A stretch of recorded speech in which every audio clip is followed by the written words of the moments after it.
Yo, yo, yo, yo, yo. What's up, everybody? This is another episode of First Class Podcast. I'm your host, the beer wonder himself, E. Carter. What's happening, everybody? And I'm here with my co-host, that guy 937. In the building. What up, world? How y'all doing today? And she doubled back. She spent the block for me. You know, we just did an interview Tuesday. You know, she spun back around to come chill and come and chill with me and that guy James on the main show. You know what I'm saying? So we was on the interview show, but I got Chemist T in the building. What's up, sweetie? How you doing? Good. How y'all? All right, I'm great. Hey, it's great to be back. So like when you told me that you wanted to come back on the show, I'm like, man, I must be doing something right, you know, especially for people who that want to come back. So, you know, it's glad for you to be here. Man. First class trip, dog. Yeah, down and back. First class. You know what I'm saying? Yeah. Hey, that's how we get down. But so you know, I always ask everybody like, how's your week going? What's going on? What's new? You know, what's going on, James? It's been a while since we actually did a main show. It has been. Because we took a break last week because of the O State game. We're not going to talk about it. Michigan, what's up? It's cool, but you wearing that red today. You wearing that red today, so you know. Don't do that, man. I will go and take this whole sweater off. See, we can't do that because we live now. Type of show. Well, it ain't this type of, you know. We gonna start getting kicked off like, bro, block. Different time, different circumstances. Got it. Okay. But no, so we took a hiatus because of that, man. But other than that, you know what I'm saying? We back. It was like, hey, we might as well do a show this week. You know, we're creeping on the holidays and everything like that. I finally put my tree up. I know some people put it up like right around Thanksgiving. You get a new one this year, or you just rocking the regular decorator? The regular decorator, man. We was going because my youngest hasn't been able to pick out a tree yet, and that's one of those family traditions that's been around since I was little. Like whoever the youngest or only child always go and pick out a tree. Mm-hmm. So you know, I asked her she wanted to pick out a tree, and then these pictures came out of nowhere, like last minute, like, hey, buy some pictures. Like, yo, what? So, you know, got to have a real conversation with the kids. Like, hey, do y'all want to get these pictures or do y'all want to get a real tree? And hey, I let my kids make them decisions. They was like, we can do that next year. I want to be out of uniform and take these pictures. I'm like, all right, that's facts. So I'm like, you stand by. My oldest wanted the picture so bad. She's like, hey, I'll pay for mine and my sisters. I'm like, all right, cool. Right, she just snatched him up so smooth, and he's still dancing. Oh yeah, we're gonna get into it. We're gonna get into it. You know what I'm saying? Just wait on it. So you know, anybody that's coming into the show, a couple things that we're gonna talk about on today's show. We're gonna talk about the Dre Hughes, which Chemist T kind of just touched on real quick. We're gonna talk about that. We're gonna talk about the versus battle. And then we're gonna go back and revisit the Kyle Rittenhouse case, and you know, give a shout out to Young Dolph and things of that manner. But we're gonna get it rocking. We're gonna get it kicked off. For anybody that's new to the show, we always start off with some type of a quote or words of encouragement. By this being the holiday season, and I know it touched a lot of people differently, myself included. I thought that this was perfect, especially for around the time of year it is. As today, why don't you love a little deeper, laugh a little louder, hold the ones you love a little tighter, because tomorrow is never promised. So I'm gonna say that one more time. Today, why don't you love a little deeper, laugh a little louder, hold the ones you love a little tighter, because tomorrow isn't promised. And like I said, I brought that one out just because usually I try to have something pertaining to the show, but it is being the holiday season, and you know, it's a lot of people whose loved ones are not here, you know. So is tomorrow is definitely never promised. So it's around this time, I know a lot of people get down in the dumps, and you know, you get to missing those loved ones that are not here. So but what you can do is you can laugh a little louder. you can love a little deeper, and you can hold on to the people that are here a little tighter. So take that with you, man, throughout the weekend, through the week, as you watch the show coming up. Everybody that's watching, make sure you hit subscribe to the channel. We definitely making this move. Been getting a lot of love lately. I appreciate it. Just keep that rocking, man. Keep that thing going. So, starting this thing off right, man. We're gonna start off with the versus battle. You know, so we're gonna start it off on a light note. You know what I mean? For one, I think it's stupid that they have it on Thursday. Like, bro. Everybody don't know your work schedule, James. I work nights on a Thursday work, so it's just like Thursday evening. Like, bro, what? That's just like Lou. But I do got the type of job to where I got Friday, Saturday, and Sunday if I'm not working overtime, and I haven't been because it gets slower around the end of the year. I'm like, Thursday night, like on the Soldier Boy, look like what? That's corny as fuck. But yeah, that just remind me of Lou, man. My brother Lou. Hopefully he tuned in because he work weekends and he off during the week. I work weekends. So he like, well, why everything gotta be on the Saturday? I'm like, bro, you the fool that gotta work. Everybody else off. That ain't my fault. Everybody, Monday come around, he be ready to turn up. Like, bro, what? I gotta go to bed, cuz like this is the start of your little weekend. I'm chilling, but the versus battle. So. One, it was, if you didn't know, it was Bone Thugs and Harmony versus 3 6 Mafia. Yeah. So for me, it was nostalgia both ways. You feel me? So people that and that I grew up with, we grew up with Bone Thugs. If you from Ohio, especially the Dayton being about 3.5, give or take hours from Cleveland. If you from Ohio, you know what I mean, especially from Dayton, everybody kind of grew up on Bone Thug. Like you, I mean, but not everybody, because you got some newer generation people that the newer, you know what I'm saying. Yeah, but if you around, like I'm 31, you about what 46? Bro, watch your mouth. Watch your mouth. No, fool. I'm 30. I'm 34. You watch your mouth before we have a dusty bang out in this month. A dusty bang out. Dusty bang out. Coming from the old man himself. Though. Yeah, I'm gonna kick up a lot of dust on your ass. with these age. But if you're born in the 90s, he said, "Don't let the gray hairs fool you." Facts. But basically, like I said, like we grew up. Like I was young when I was listening to Bone Thugs. So like some of the first rap music I was listening to was Bone. You know what I'm saying? Like one of the first CDs I had was Bone. Really? Like, yeah, I got it from my cousin. Like you would have to know my mom. My mom wasn't playing none of that. You feel me? Like my pops didn't listen to that type of music. You go to my pop's house, he got records. It was a little different. Like my people's, they heard it. Like, of course, I heard it like on the radio. I don't know if either one of them had bought the albums, but they knew the song when it was coming on, and you know, they in their 20s at the time, and you know, they get it in, and for my people, it's a little different. How about you though? For me, I was scared as hell with Bone Thugs and Harmony, and let me tell you why. Because of that, what's that song? Meet You at the Crossroad, right? Bruh. Mm-hmm. It was a no for me. I was probably like, what, 4 or 5? And that video came on. I was sitting over somebody's house. It was dark in the house. You hear me? So I'm not asleep, peeking around the corner, watching this video with this death with black eyes. Oh, I was terrified. Terrified. But then later on, when I got to listening to the song, it was like, okay, this, legit. But that first of the month, yeah. That was it on the big wheel. I used to ride on my big wheel like, hey. Yeah, though.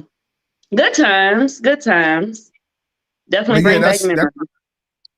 But yeah, that kind of alludes my point. Like we was young, you know what I'm saying? So we first grade, kindergarten, you know what I'm saying? Like, and this is what we was listening to. But then when you get a little high school, out of high school, that's when 3 6 was really, at least for me, that really banging with some of the stuff that they was coming out with. When I started going out to the clubs and all of that, that's what I was listening to. So for me, it was nostalgia both ways. You know what I'm saying? Like, cause it's like, all right, man, I remember some of these Bone songs. I might not remember the names of them, but I'm like, oh yeah, that was fire. That was fire. But while I was in the stream, I like to look over at the comments on the side. Yeah. And I'm just seeing all these people like, bro, Bone trash. I'm like, what? I'm like, if you don't know nothing about Bone, just say that. And I made a post on Facebook that a couple people had hit on, like, hey, listen, if you don't know nothing about them, then it's cool. Just say that. Just say 3-6 Mafia. Like, don't get on here talking about, hey, they trash. Like, bro, you is tripping, cuz like. But then I can say for one, I didn't get a chance to watch the full thing yet. I did catch a couple memes and the gist of what went on and the chaos and chaoticness from one point. But for one, when I heard that they were doing the verses and them, I'm like, oh, you know, them niggas had beef with one time, instead of the third. I know Bone Thugs, but then, you know, from the songs, so like, you know what I mean? And I got a lot of older cousins that was always like, and I remember asking them a lot about, all right, so when Thug Love came out, what happened? Oh yeah, it was at the club. Like, really? Y'all they played that at the, oh yeah, bro. It was, and then being a hip hop head that I am, and then, you know, the whole 3-6 Project Pat, Juicy J, shut the fuck up. Like, even that, the hypnotized mind, it's like, you know, the stuff that they was on Crunchy Black, and then even before that, it was like, what? In a verse, like, hey, that's dope though. So like, that's dope. If you want to ask my opinion, I'll say 3-6-1, only because one, their performances were better. So, you know, they had smoke going up, and you know what I'm saying? I think they won because they got Juicy J. I didn't get to see it, but if I was to give like a little bit of an opinion, I feel like because it's in two different eras, like it's really not comparable. Like, because you got Bone Thugs and Harmony from the 90s, then you got 3-6 from the Crunk like era where everybody was getting hype up off that. So it's like different. Like, they kind of, no respect, Bone Thugs, don't come for me, but y'all old, you know what I mean? So 3-6, they're old too, but just slightly younger. I'm gonna just say I'll and that's one of the things I written down on my notes, because I took notes this time, and I say the relevance. Like the relevance for one, like Drake bringing back up like Project Pat, and Project Pat being brought up in a lot of more newer songs, and also Juicy J's relevance. You know, you have to say relevance in a form of music that it is. And I remember watching Project Pat's latest interview that he did for VLAG, and it was like November 18th of this year. And he would always talk about how Juicy J was the one that was always in the studio. Everybody in the streets doing this, doing that. He was the guy that was always in the studio, always producing beats, always trying to get people to get inside the studio. Then, you know, he did his thing to where, you know, he kind of died down for a second. Let's say he mostly focused on producing. Then he got a hit and joined Wiz Khalifa's Taylor Gang. He started creating music with them. Then he created the Still Trippy or Stay Trippy. But these are the same guys that was around at the same time, because he got songs with UGK. You know what I mean? Long Live the Pimp. You know what I mean? They've been around that long as well. They just, because of, like I said, Juicy J, and then people showing love to Project Pat, of how that group was able to stay relevant. And these are some old guys. These are some OGs all the way around. Yeah, I mean, I don't feel like Bone kept up with that. I mean, they had the song that Chris Brown did where they remade. They stayed relevant, but it was more like early 2000s. Like, they had a song with Chameleon there. They had a song with Lil Jon. Crazy Bone. I mean, he a part of Bone, so of course, you know. Yeah. You know what I'm saying? But the thing is, when you say the two different eras, of course, like 90s, they was super hot. You know what I'm saying? You couldn't sit nowhere without hearing no Bone, especially if you a weed head. You know what I'm saying? Right. Like my thing was they played Thugger Druggers Bone, they played Thug Love, they played Notorious Thugs. And this is for the weed. Hey, that was, you know, man, that shit. I was waiting on that song the whole night, because they played because they was pulling out all, you would have thought this was the last versus battle of the year, bro. You would have because I'm talking about everybody getting pulled out. And they Lil Wayne stopped through, Lil Jon stopped through. And that even hit Wiz. They even hit that's Wiz what Khalifa with the Bone even said, like, nigga, don't you got a title verse on on you? Like, bro, come on now. But the thing is that I did like, bro. The thing that I like though is that even though this was after all the scuffle, you know what I'm saying? Yeah. Everybody that was starting to come out, even on 3-6 side, before they did their verse or whatever, they looked straight over to the Bone in them side and paid some type of homage. You know what I'm saying? And it's like you got to like. It don't matter that it's a versus battle. These guys are legends in the game. You know what I'm saying? Like it wouldn't be a lot of rappers. You know what I'm saying? They got a whole style, that whole Midwest style that used to be out. You know what I'm saying? Can't nobody rap like that now. You know what I'm saying? All the people that rap like that are OGs that rap like that. Can't nobody else touch that. I tried it way back in the day. I was like, you know, not for me. My tongue don't move that Every fast. nigga in the Midwest tried that shit. You know what I mean? Every brother in the Midwest that was trying to rap tried that shit, bro. But listen, I tried it because of a female, no lie. That was like, oh, you rapping and stuff like that. A lot of people don't know. I used to kind of spit a little bit. So I'm like, yeah, you know what I'm saying? She like, write me something. I'm like, all right, cool, I got you. She like, but my favorite is like Twister and Bone Thugs. Can you rap it? Can you rap it like them? I'm like, I ain't never tried that, but shit. Man, when I say I rehearsed that shit for 2 weeks. It takes some rehearsal. I'm looking, I'm like, damn myself on I'm this. I'm like, she ain't never gonna hear this one.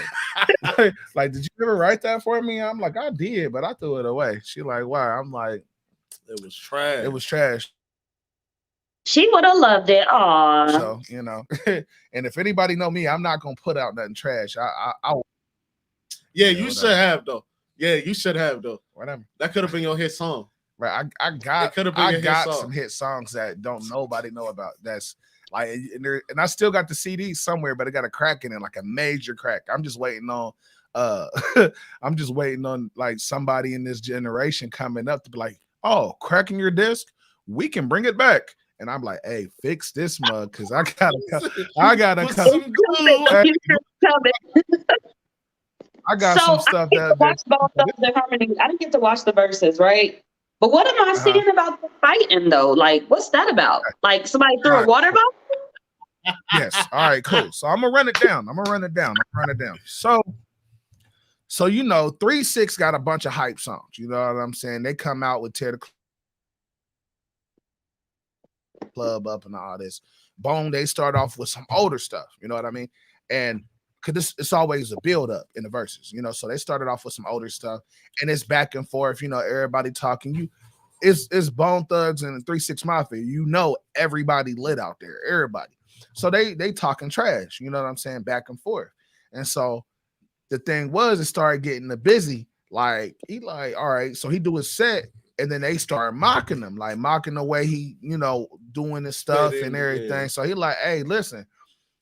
Like, you know, we talking back and forth, and that's cool, but y'all not gonna just be up here mocking me while I'm doing my stuff. So Juicy J like, man, shut the fuck up and all that shit. He like, yeah, whatever, nigga.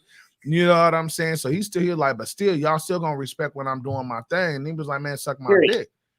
Soon as he said that, bitch, he threw the water bottle at him like, the next thing you know, Tate got tore, and they got the scuffling. Talking about that, and I was they watching. Have that caution tape for a reason. They did, but like 3-6 came out, and I mean, of course, it's a versus battle, so you know what I'm saying. You can kind of, especially in the hip hop world, you can feel like, all right, they got to push the envelope. I couldn't hear you. Oh, I was yelling for my husband to bring me a water. Oh, my fault. I seen your mouth move when I couldn't hear nothing. I'm like, hold on, what's going on? I'm like, oh no. I'm like, technical difficulty. I feel it. But yeah, so that's basically how that happened. Like they was going down like that, and then the fight broke out. So then it's it took like about about 15, about maybe like 15, 20 minutes, give or take, for him to cool everything down. Because of course, you know, people that hopped on the stage, everybody's entourage and hit. You know what I'm saying, for them streams. I would just say, like I said, we had talked about it before we even started the show. Then, you know, I was like, you know, so you take my nigga, bro. He was the one that was listening to it. That basically he was the one that got into it. Busy spoke his piece. Juicy J, he like, man, all right, cool. It's our time to play, man. Suck my, you know what I mean? He was the one that said it. When he said it to Busy like, oh, all right, we don't play that. Okay, foul. It hit Juicy. Juicy started walking that way towards the caution tape. Hey, they wow. Walking towards the caution tape, and then that's when everything broke because the more was Busy. But I mean, that's 3-6 Mafia and Bone Thug. Like, bro, that part of Cleveland and where they from, bro. It is what it is. And like I said, me and you were just what part of it did this happen? Because I'm trying to fast forward to it so I can see it real quick. Beginning. It was at the beginning. It was close to the beginning. Like maybe like 3-4 songs in. Yeah. It was like 3-4 like from each. So 3-4 songs from each end. Because it was towards the beginning. But I see the caution tape broke. Oh yeah, so you gotta backtrack then. If you see it's already broke, then yeah. But yeah, so I mean, but like no lie, man, it was good, man. They bringing people out, you know what I'm saying. They of course they had to do Notorious Thugs. That went crazy. That was the thing that I actually thought about. Like, mind you, I'm going to watch it sometime tonight, later on this evening when I get off of work. I feel like a lot of the people that Bone Thugs did songs with, I feel like it would have hit so much harder if they were still here to this day. Yeah, I mean, when you watch it, they said that there was like because 3-6 started bringing out people, and they was like, hey, listen, you know. We did songs with a lot of people. Unfortunately, a lot of them people ain't here. And if you look at their background, they was paying homage to all those people. So they had a little image of a gravestone, Easy E, Notorious. You know what I'm saying? They had all them people up there. So they pay homage to Easy and all of that. 3-6 pay homage to Pimp C. You know what I'm saying? So it was cool and it was nostalgic for me. Like that's why, like when you was telling me about it before, I'm like, bro, like for me, when it comes to certain versus battles, it ain't no, oh, I think this person or this group or this is who I think is gonna win. For me, it's more or less I'm watching it for the entertainment. Like, man, I like Bone. I grew up off of Bone, but my teenage and club years, I was banging 3-6. But then you, Okay. So that's the way I gotta take it. It ain't no like, oh, they better than them. I'm like, nah. But then I was like, you being like kind of like at the age you are. Hold on, Chemistry, you gonna reveal your age or you gonna keep that? I'm 34. I don't care. But look at this, y'all. Right. Look at this phone. Oh, what you gonna say? Something? E? Look at this phone, y'all. You know? What the hell? Yeah, what is technology coming to? I'm telling you in a minute, y'all gonna be able to like telepath. My husband just went and got this phone. I'm jealous. I ain't gonna lie. But it folds. Like what the hell? I just wanted to show y'all that. I'm jealous. Oh, that's dope. Thank you, honey. Remember when everybody didn't even want flip phones no more? Now they brought it back. They made them all touchscreen. It made it a long way though. Long way touchscreen. But overall, the versus battle was cool. And like I said, for me, I don't really get up and get all into the who's gonna win, who's better, these people trash, just group trash. Like I don't get in all of that. Like if it's two dope artists or two dope music groups or icons or legendary people, it's like, whoa, I just want to see it's just iconic at that point. I'm like, man, they bringing these two groups together. Like this dope. Like this musically, this is a part of my upbringing. And then just to see everybody, at least from what you told me, come together. They was in that. Oh, yeah. You just not saying, it's some real nigga shit going on.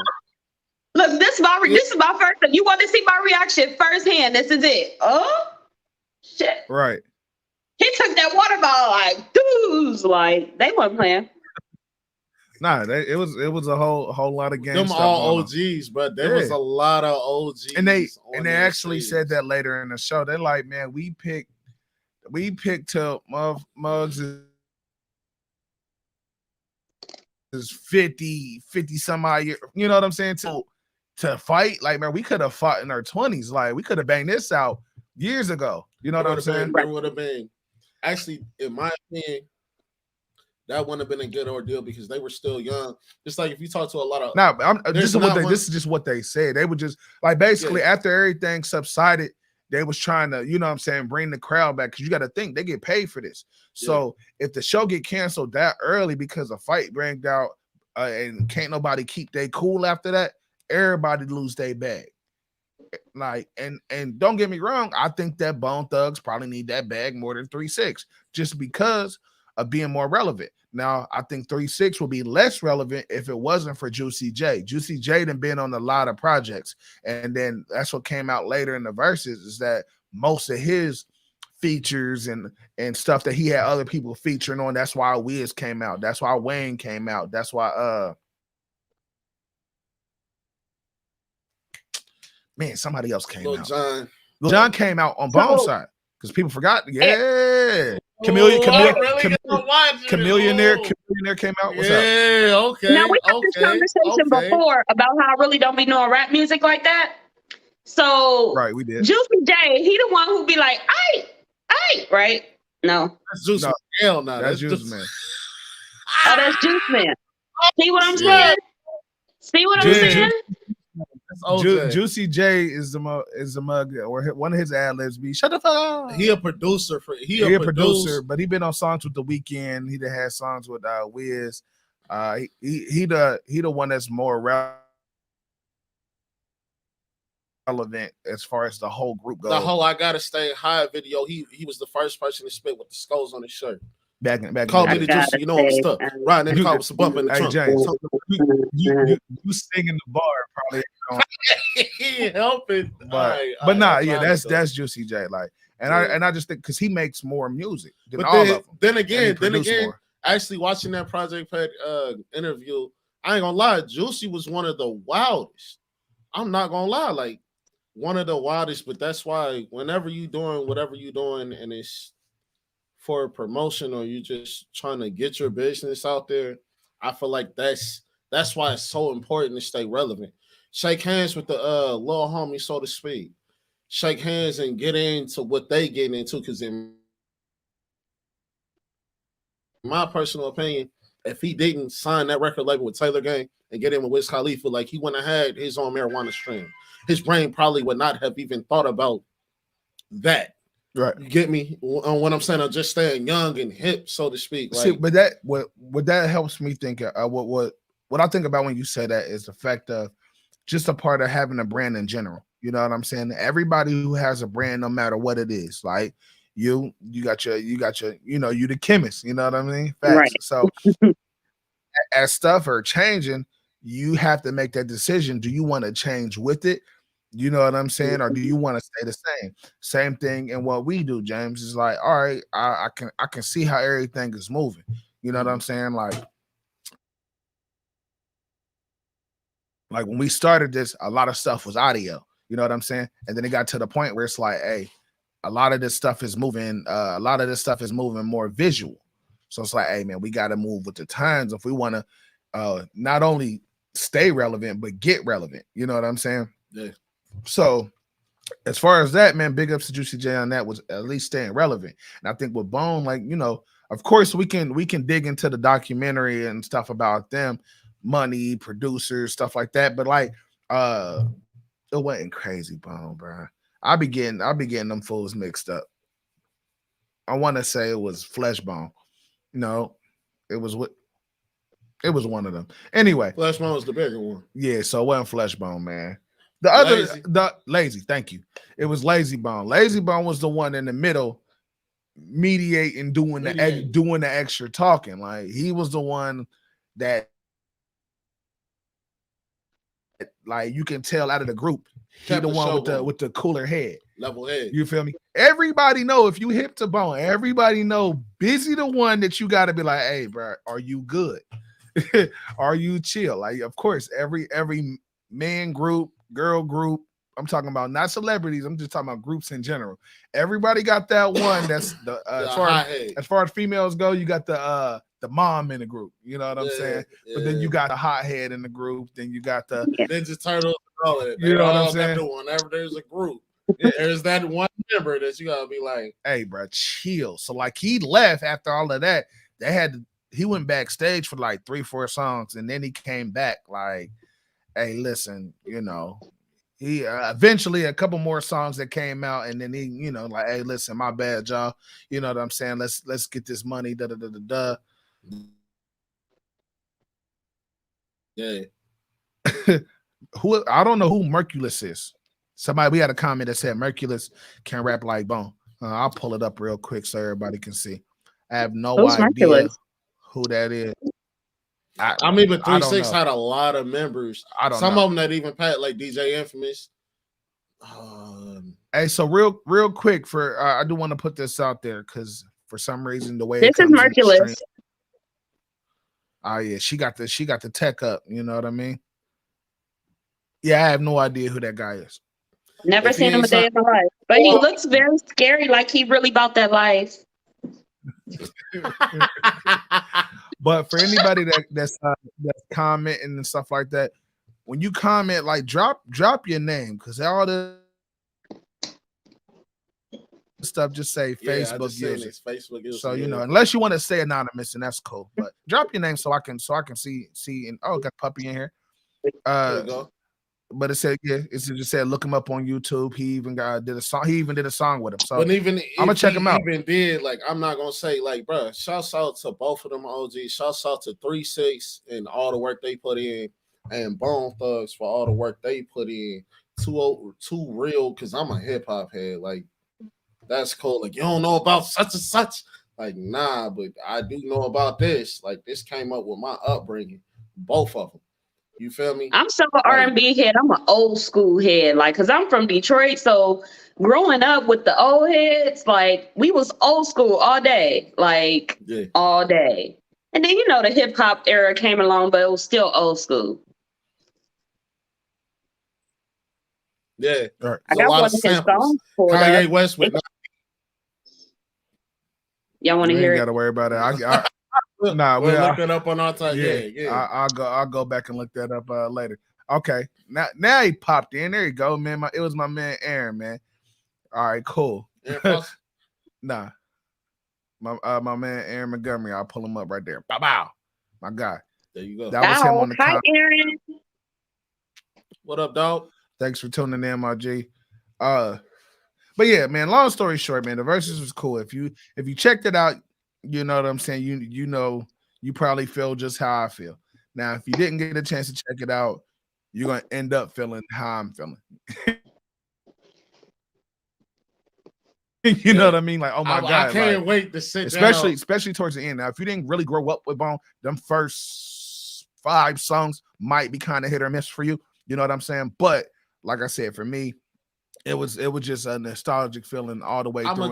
I could just say it like this. If you ever at any point in time had I'm gonna just say hothead stage in your life, you just smoking copious amounts of marijuana. Spell copious. What have you?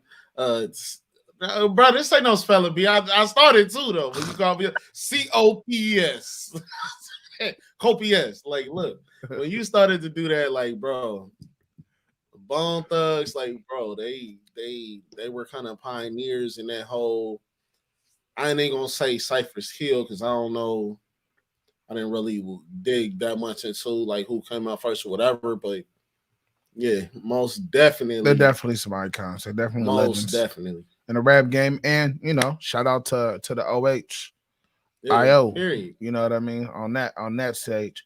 But moving on, man. Let's move on. The versus battle was cool. Nah. I can't even do my fingers right. Like, hey, Ice Cube will be disappointed, right? That's cool. I'm gonna be in the D tomorrow. Hey, I'm the man. Like, no, we're not talking about Michigan. Yeah, you are. I'm glad you're able to, go back to your people. Shouts out to Flint, because I know a couple people from Flint, though. So, shouts out to Floyd and all of them. Speaking of Flint, let's move on, and we're gonna talk about this Dre Hughes situation because he is from Flint, Michigan. All right. So if the thing is with the Dre Hughes situation, if anybody didn't know, it's a couple different viral videos that have been going around, and it's about excuse me, and it's about somebody's relationship. You know what I mean? They got a very toxic relationship. Man, the first viral video that kind of went big was the one where you got my guy sitting on the edge of a bed. It looked like he on Facebook Live. He in his own groove, listening to music, and then next thing you know, old girl just get up from behind him. They like sitting on the edge of the bed. She in the bed, and she get up, smack the shit out of him, and then she sit back down. And he kind of just take it on the chin, keep vibing with the music. And anybody that's ever been smacked in the face, you know what it looked like when somebody is fighting back tears. You get the blinking. So he fighting back tears, but he's still trying to keep his groove on. But since that video, it's been a couple more videos that has popped up on both sides of the party, from the baby mama, from him, and just putting this situation out there. He even has a GoFundMe account out right now. And the thing is, for one, before we get started in this topic, the people that's laughing and having the jokes about it, like, nah, because at the end of the day, man, domestic violence is real on both sides of the spectrum.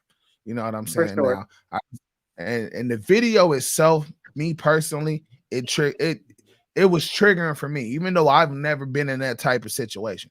You know what I'm saying?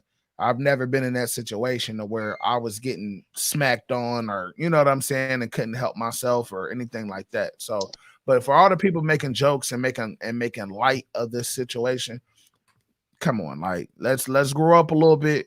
I mean, I get it, because some people look at it like this: if you're putting your business out on live and on the internet, then I can talk about it however I want to talk about it, because you put your business out there.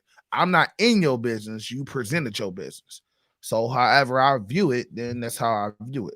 But a lot of folks been talking about this, man, over the last week and a half, and it's only right that First Class do our take on it as well.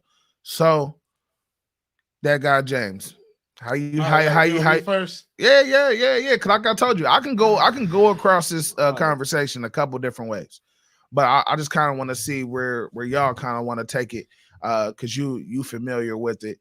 I know Chemist T was kind of getting familiar with it backstage before we end up getting on, but so I'm gonna let you take the front one with this. How you feel about the situation? Being a man in these situations, for one, my mama is a very smart and intellectual woman.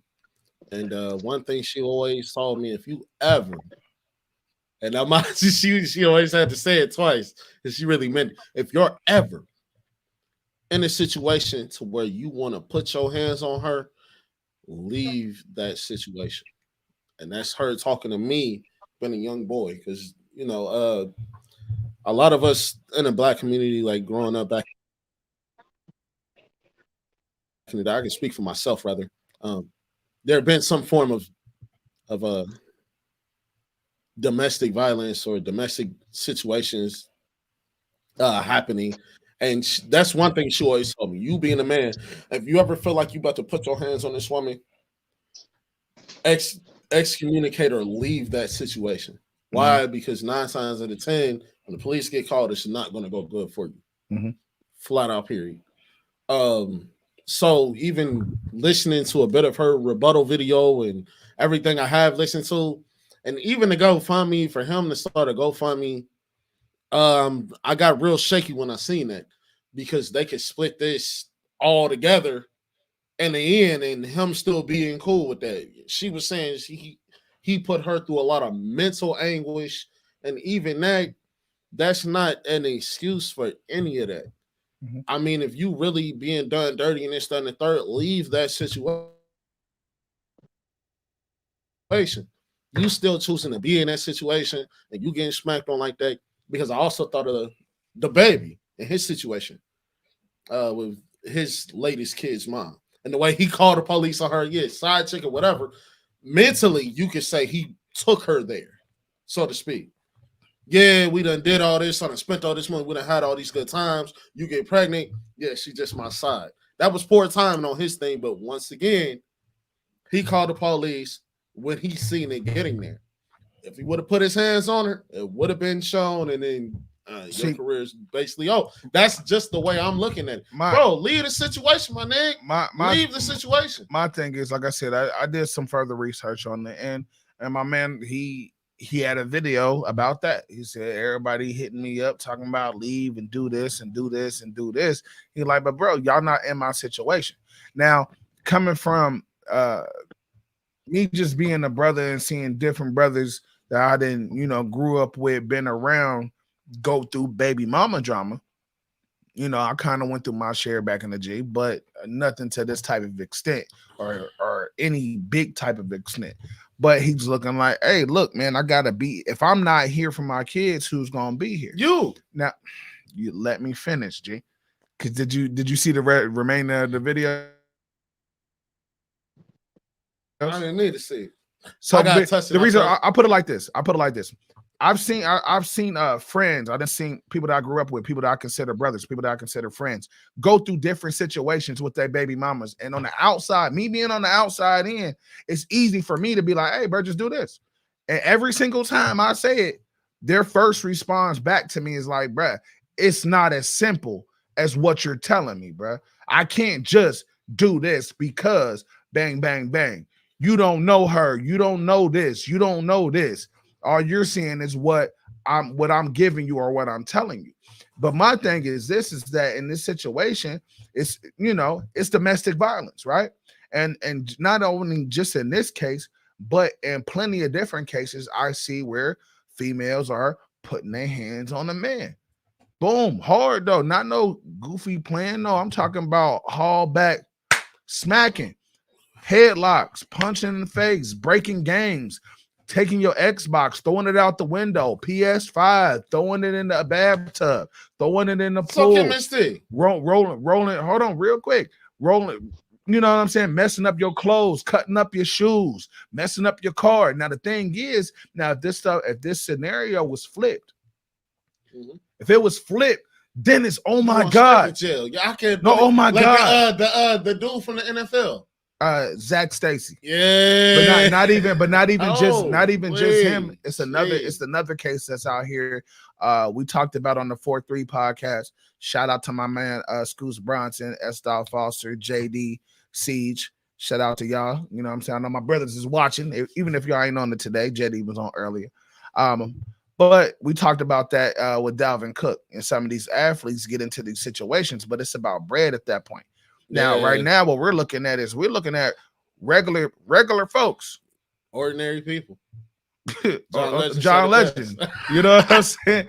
We're looking at ordinary folks. But my thing is that if that man did something to her, boom, and it's on live, smacking her, doing all this, talking down to her, then it's like, oh man, oh my God. Like I was raised, like you said, James, same thing you would say. You should never put your hands on a woman. But guess what? My mama also told me. She also told me, like, hey, listen, don't just stand there and let some woman put your hands on you. Yeah. I was about 7 years old. It was two twins, no lie, real story. Two twins, man. We had to play at the park, and it's same group of kids every day. You know what I'm saying? So we all play together, and these two little girls was low key jumping me. You know what I'm saying? At first, it was like playful, like, oh, Eric, they probably like you and da-da-da-da-da. Yeah. So moms end up peeking out one day and seeing it like, hey. They not playing. She like Eric, hit them back. And I'm looking like, I'm taking it as a trick question. I'm like, nah. It don't matter what a female do. Yeah. I'm supposed to be able to take it. And I think that's a wrong thing to tell these men. Is that when they growing up, it doesn't matter what a female do. You're a man and you're supposed to take it. Like, nah, right. I bleed just like you bleed. I swell up the same way you swell up. I can say it from personal experience. There was a situation with Bubby. My son was in an altercation and I guess this girl had played soccer. So she had on some soccer cleats. Oh my God. Soccer cleats. And you see where this is going. So they're on the bus. It's happened to me. They're on the bus riding. And my son, he's a very caring person. You get what I'm saying? So she's having a bad day on the bus. He's like, hey, what's wrong? He's trying to make her day feel better. This, that, and the third. Long story short, they get into it. Leave me alone. Blah, say blah. Kick the fuck out of him when she had her soccer cleats on. My son socked her ass. My son is a decent sized kid. I didn't get on him for that. Once we found out exactly what happened, bro, you kicked my son with some cleats and left him. I could have sued your ass. Period. Soccer cleats. Bro, why I feel some type of way? Like, why you looking directly at me when you saying this? I'm looking at you. He ain't there. Like, all right, it's a little different from when he here. All right, I just look at soccer cleats, my nigga. Soccer cleats. Nah, I'm just playing. Like, I'm just saying, like, for females to do that, don't be surprised. And I feel like, especially with a lot of the LGBTQ things going on, people need to hear it, bro. If I'm ever in a situation where, you know what I mean, you look like me and you hit me real hard and I react, I'm not gonna feel bad. I'm not going to. I mean, but I'm going to spaz out and dog walk you as if I'm fighting you or any other man. Like, dude. Like, now, do I think it's a limit? Yeah. Am I going to dog walk a female? No, never. You know what I'm saying? Never. But what I'll let you know, like, when I was younger, it was a thing like, look, I might not hit you, but I will take you to the 12th floor and drop you. You know what I'm saying? I will dunk you on your nugget. But the thing is that the fact of, like, we grow up learning, hey, no, you never put your hands on a woman. That's true. You never push them up against a wall. You never do these intimidate. Things. You know what I'm saying? You never make them feel like they're smaller than you. You know what I'm saying? You don't want them to feel that way. These women are your queens. You know what I'm saying? And that's what it's gonna be. So that's the way you grow up as a boy, teenager, young man. But then you get into these toxic relationships to where some of these women like that. They're excited about that. You know what I'm saying? And then some of these young men, that's also like that. Some of these people, real deal, like these toxic situations. They like arguing with their girl on a Tuesday just so they can make up on a Wednesday or a Thursday. They like for the house to be messed up. You know, like I know sometimes makeup sex is amazing. Man, yes, but amazing. I'm not about to that toxic sex is amazing, but yes, whatever. I wanna get into Chemist T's. Yeah. What's your take on the whole situation? So I was listening to y'all. I never really had to go through the motions of learning not to put my hands on a man because I have 4 boy cousins. I was the only child, but I have 4 boy cousins who showed me that boys hit harder. Okay. And at the end of the day, it was always, it really didn't even have to be taught to me. It was more or less taught about females. Like, don't let no female put their hands on you. They can say what they want, but don't let them put their hands on you. So, and I used to watch my cousin, bruh. She used to beat the crap out of her dude. I mean, it's a big muscle-bound dude. She used to wipe the wall with him, like, and I feel like to an extent, like, especially looking at Dre, it's a mental capacity there. Like, to even be in a situation where a woman feel like she even got the upper hand to do that, something mentally can't be there. Like the connection, the chemistry, something is off, all the way off. But I wasn't taught. I didn't have to be taught not to hit no man. It was evident. Like, he will beat your ass. Mm-hmm. See, I think the thing is that in a lot of these households growing up, it's not taught to women. Oh, no, if you don't want a man to put his hands on you, then you don't put your hands on him. Not only taught, but they go after what they see. They might grow up in a household to where mom and dad was getting into a fight, or mom was actually the physical and verbal abusive one, and dad had to just go with the flow. So at that point, you belittling a man before you even get with a man. So, and then you putting this man in the situation where it's like, hey, look, I'm not that guy. You know what I'm saying? So, am I forced to show you why I'm not that guy? Or are you gonna be opening up to listen and be like, hey, look, this ain't gonna fly. Like I've never been that guy. I've never been in those type of situations to where I'm not gonna just sit there. Kids or not, This is just my perspective. I get it. I love my daughters to death. I'll go around the system or work through the system or whatever. But you got me messed up because before I end up doing life, because I didn't took you to the 12th and threw you through a table. Now everybody looking at me like it's my fault. I'm gonna say this because that's the way it's viewed. In my point of view, kind of let you in just a little bit more personal. If you've ever had to move furniture in front of a door because your dad was gonna break it down, seeing stuff like that affects you mentally. Being a man, like, all right, I'm a dad because I was a daddy's boy, and just to have certain situations painted out, like, all right, he gonna break the door. He gonna break the door down. Help me move these couches and stuff in front of the door. When you placing them type of situations, it does something to you mentally that not anything that anybody else does to me will hurt me the most than saying, especially being a daddy, yeah, I love you to death. Yeah, I want to go with you. Nah, they say nah, then to be in them chaotic situations, it shifts your mind that nothing you can do to me will hurt me more than that. But being an adult now, mind you, I'm 31 now. I'd be a fool to let something like that deter me from where I'm at. But for one, they still have been given a lot of ways for people to get counseling and seek therapy and this, that, and the third. So me, to my brothers out there listening to this, and then seeing certain situations like that, that's his own fault.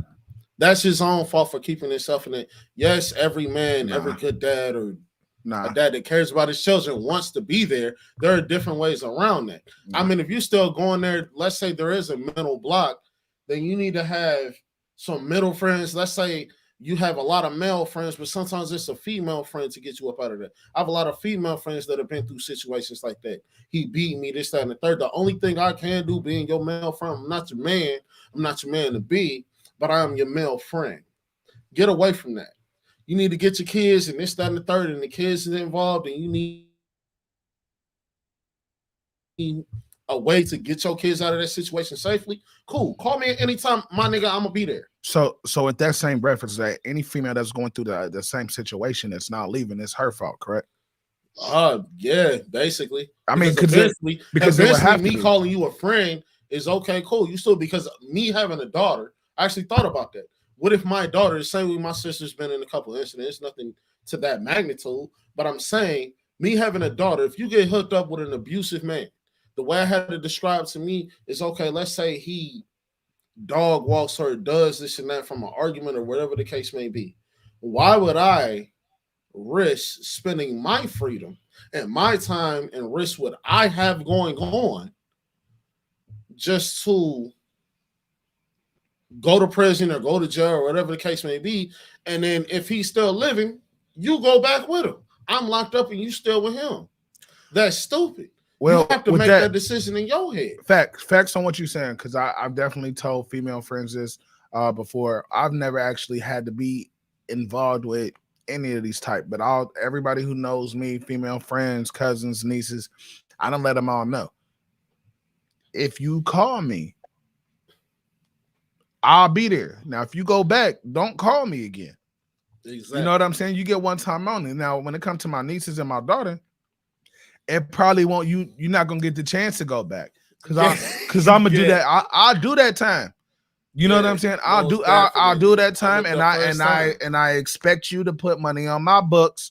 You know what I'm saying? Take care of me while I'm you know what I'm saying? Facts, because either that or you better get a pot. Like I said, like just growing up, man, I hear different stories from my mom and while she was growing up. You know what I mean? Guys tried to play that macho role. You know, she said she had this African acquaintance, I guess. You know what I'm saying? And if anybody don't know anything, especially about the back in the day, Africans, they come over, they like, hey, nah, you mine. Like, you do what I tell you to do.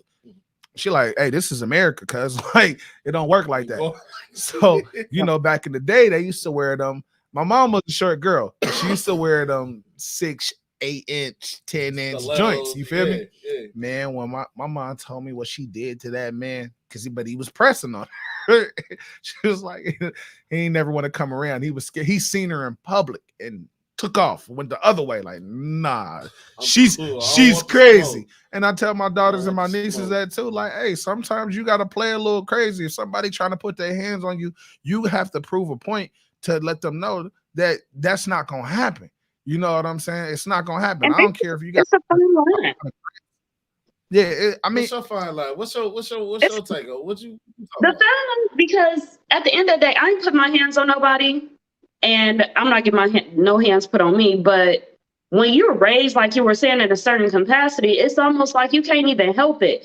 And love is like a drug that you can't get it. You can't help but want to believe that this person gonna do better.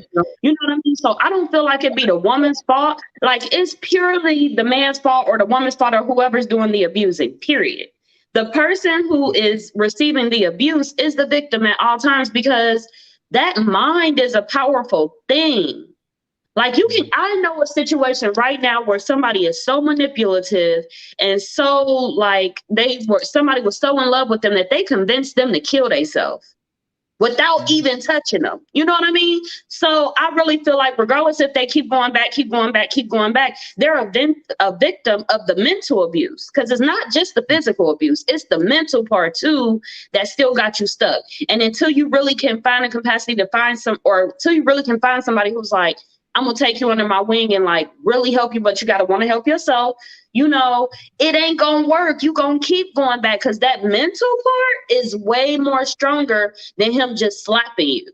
Now, on the side of the abuser, that person got some deep bedded roots where, you know how you do something, right?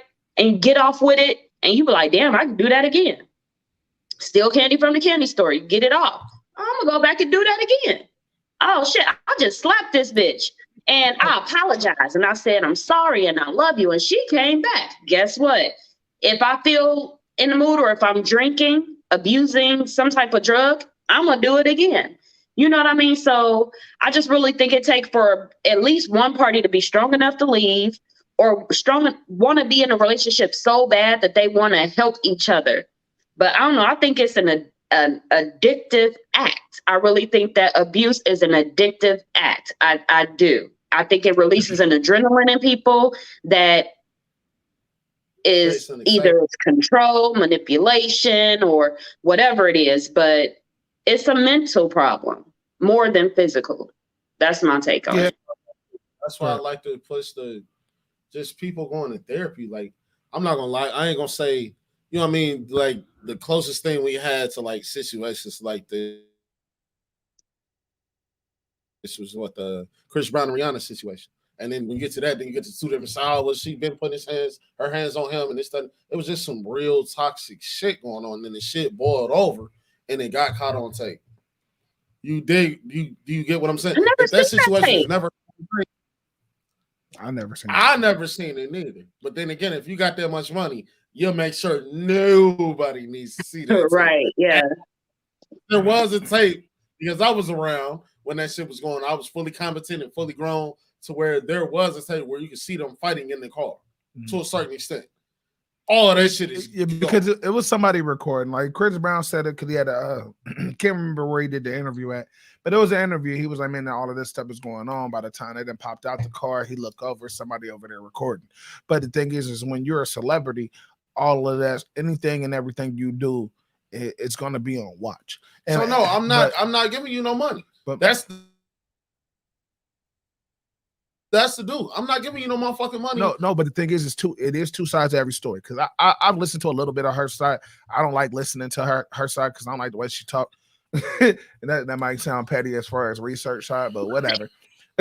I don't like it. Just like, oh my god, you just sound like one of them chicks that used to be on the bus early in the morning with the flaming highs talking about on the phone. Oh yeah, this nigga think he cute with the such and such. Like, bro, Like that's what you, like, that's what she sound like, and I'm like, bro, it's too early. Why are you so loud? Like, but anyway, so I listen. Like, it's other parts. Like, and she like, well, he do this to me, and I'm pregnant because she actually is pregnant. You know what I'm saying? So he do this to me, and this, that, and the third, and he talking about this side and this side.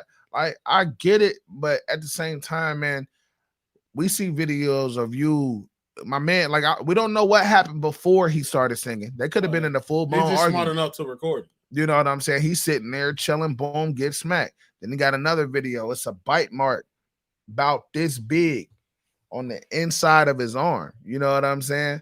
Like on the inside of his joint, like fat though. Like you can see it, like just through the live and everything. You can see it, like you can see the teeth mark and everything. Like damn, like Now, yeah. Well, you got to be careful too, because one thing I'm a firm believer in is in a relationship, when y'all start off play fighting, like me and my husband, we play fight. We will wrestle for like an hour. But when you start off really hurting each other to an extent, that can escalate and really become we started off just playing. The next thing you know, you getting the shit slapped out of you. Like, oh, my bad. I was just playing. I didn't mean to hit you that hard. Like, but looking at this Dre, he ain't got them all. I'm going to just be all the way 100 with you. He ain't got them all. He don't. But the thing is, even with the same situation, she ain't got them on. It's two not got them all people that got together. And my thing is, they might not be still together. I can't remember if they're still together or not. But at the end of the day, I think on one spectrum, they like it. They like it. So that's why a lot of people laughing in the thing. They think it's funny. He think it's funny. Like that's that shit. And that's why I think that's why a lot of people think that it's a clout chasing thing. Like, hey, let me put my toxic relationship viral. Use this to get a GoFundMe, but at the end of the day, I'm still split that money together, bro. You know what I'm saying? Like, it's a couple videos. He tossing a couple dollars. She laying down. He like, look, let me toss a couple of dollars. And I'm looking. I'm like, bro, that's $15. Like, don't get me wrong. Like, if she needed $15 and you gave her the $15, all right, cool. You still giving her some money. But at the end of the day, I'm like, all right, man, I'm not, from my point of view, I'm not taking no sides on this. But the side that I am taking is because I see it a lot more often than I have in past tense, is that a lot more of these women are getting just too bold and getting, like you said, accustomed to just putting their hands on men just because they feel like, oh, I'm a woman. If you do anything to me, then I can get you locked up. Or I got brothers, or bitches. I got this. I'm not gonna lie. True story, true fact. Said this years ago. Told about my now wife. But at that time, baby mama and all that, I'm like, look, if you ever feel the need to try to beat up on me and all of that, I'm going to just call my girl cousins. I'm going to call them, and they a lot harder than a lot of these niggas. Like, facts. They don't need no questions. They don't need no, hey, I might not have talked to them in 3 years, but hey, listen, so this, and this, I'm not trying to put my hands on it. I need y'all to pull up. She's like, all right, cool, facts. But likewise, same thing. I got some people to pull up too. I'm like, that's cool. That's fine. Everybody be trying to use these scare tactics. But when the mug ain't scared, like, hey, look, if you calling your people to pull up, I'll call my people to pull up. And like I said in the beginning of the show, we can have a dusty bang out in this. No, my thing is just this. Just from seeing this recently. So I had a female friend call me. We've been in contact, and things started off little like this and that, little things, and then she ended up calling me, and I ended up calling her like, bro, let me see your face. Like, had a whole black eye because she like a high yellow ribbon, and you can see like, bro. I'm like, bro, what the fuck? Then I had to calm myself down when I was talking to her, like, bro. So what's good? What are you gonna do? Right. Because you seen the side things got worse progressively. And then, I don't know, blah, blah. we don't talk for like a couple weeks. Like I'm calling her just to check on her. I get a message like, stop texting this phone. I'm like, we had our little words and I said whatever I had to say. And then, later on, yeah, got him arrested. I'm cool. I'm done on the situation. And then like, nah, bro, because really, you really not. Here I am just being a good friend, trying to give you game on to how to get out the situation, and you're not getting out this. Like, bro, you're stupid. Like, you, my friend, you done lost contact with your peoples, your mom, your sisters, everybody done quit fucking with you for real. And here I am being like, all right, well, I'm the person you come to. You done lost everything. How much more are you willing to lose for this situation? And then it came to a point to where I had to wash my hands from that. So every time you come, bro, you stupid, bro. Yeah, it's that she is technically me not wanting to do any friend this way, bro. You got to start calling my line, bro. It's that loyalty part. You seen Django where he's like, it's a part in the black people head where they loyal, like no matter what. And again, it's that dopamine, it's that serotonin, it's that, oh, this person make me feel so good. They didn't really mean it. I want to go back and keep getting that high of feeling good, although they messed up in the mind and they gonna keep abusing me. Like, because I done been in a mentally abusive relationship and would keep going back. This dude told me he gonna kill himself, then sold his phone to somebody, said he done jumped off the bridge downtown. I mean, then locked me in the house before. I mean, just all kinds of stuff. However, when you be in love, it's like I'm sorry, they get to crying, don't leave me, I'm gonna kill myself. And you get to feeling like, dang. Oh, like, I love you. Like, I don't want you to do that, but that person got to be strong enough, but it's hard it's like a crackhead, like, not even trying to be funny. It's legit like a crackhead. You got to overcome that kryptonite of needing to have it all the time. But I'll say the trickiest part, in my opinion, when it comes to all that, like, when you hear conversations like, all right, how dirty will you do me? In my opinion, for example, if I'm ever in a relationship with you, right, and it's just like you ever cheat or ever walk in and something crazy, and it's like, wow, you would really put me out in the cold, bro. For one, you need to be smarter than that. If you can't stay with the motherfucker you cheating on me with, bro, that's not a goal. And then for two, am I that heartless? Yes. But most certain, I will put you out with a smile on my face, knowing, oh no, you got to go. Period.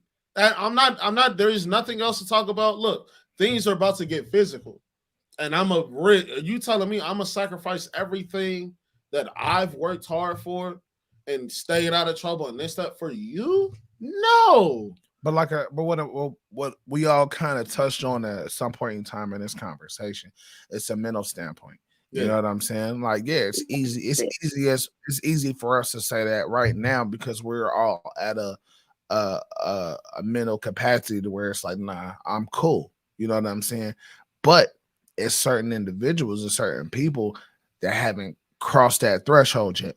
You know what I'm saying? So it's like, to them, they might not see no way out. They might see like, hey, I got to be the macho man. I got to go through this. I got to do this. I got to do this. Like, man, she gonna get better. Like, maybe it's just hormones. Like, making excuses. You know what I mean? Yeah. I mean, and then sometimes people do get better. Not to just but you gotta have a something to separate it. You know what I'm saying? Yeah. And let's bring it back to this. Generational curses.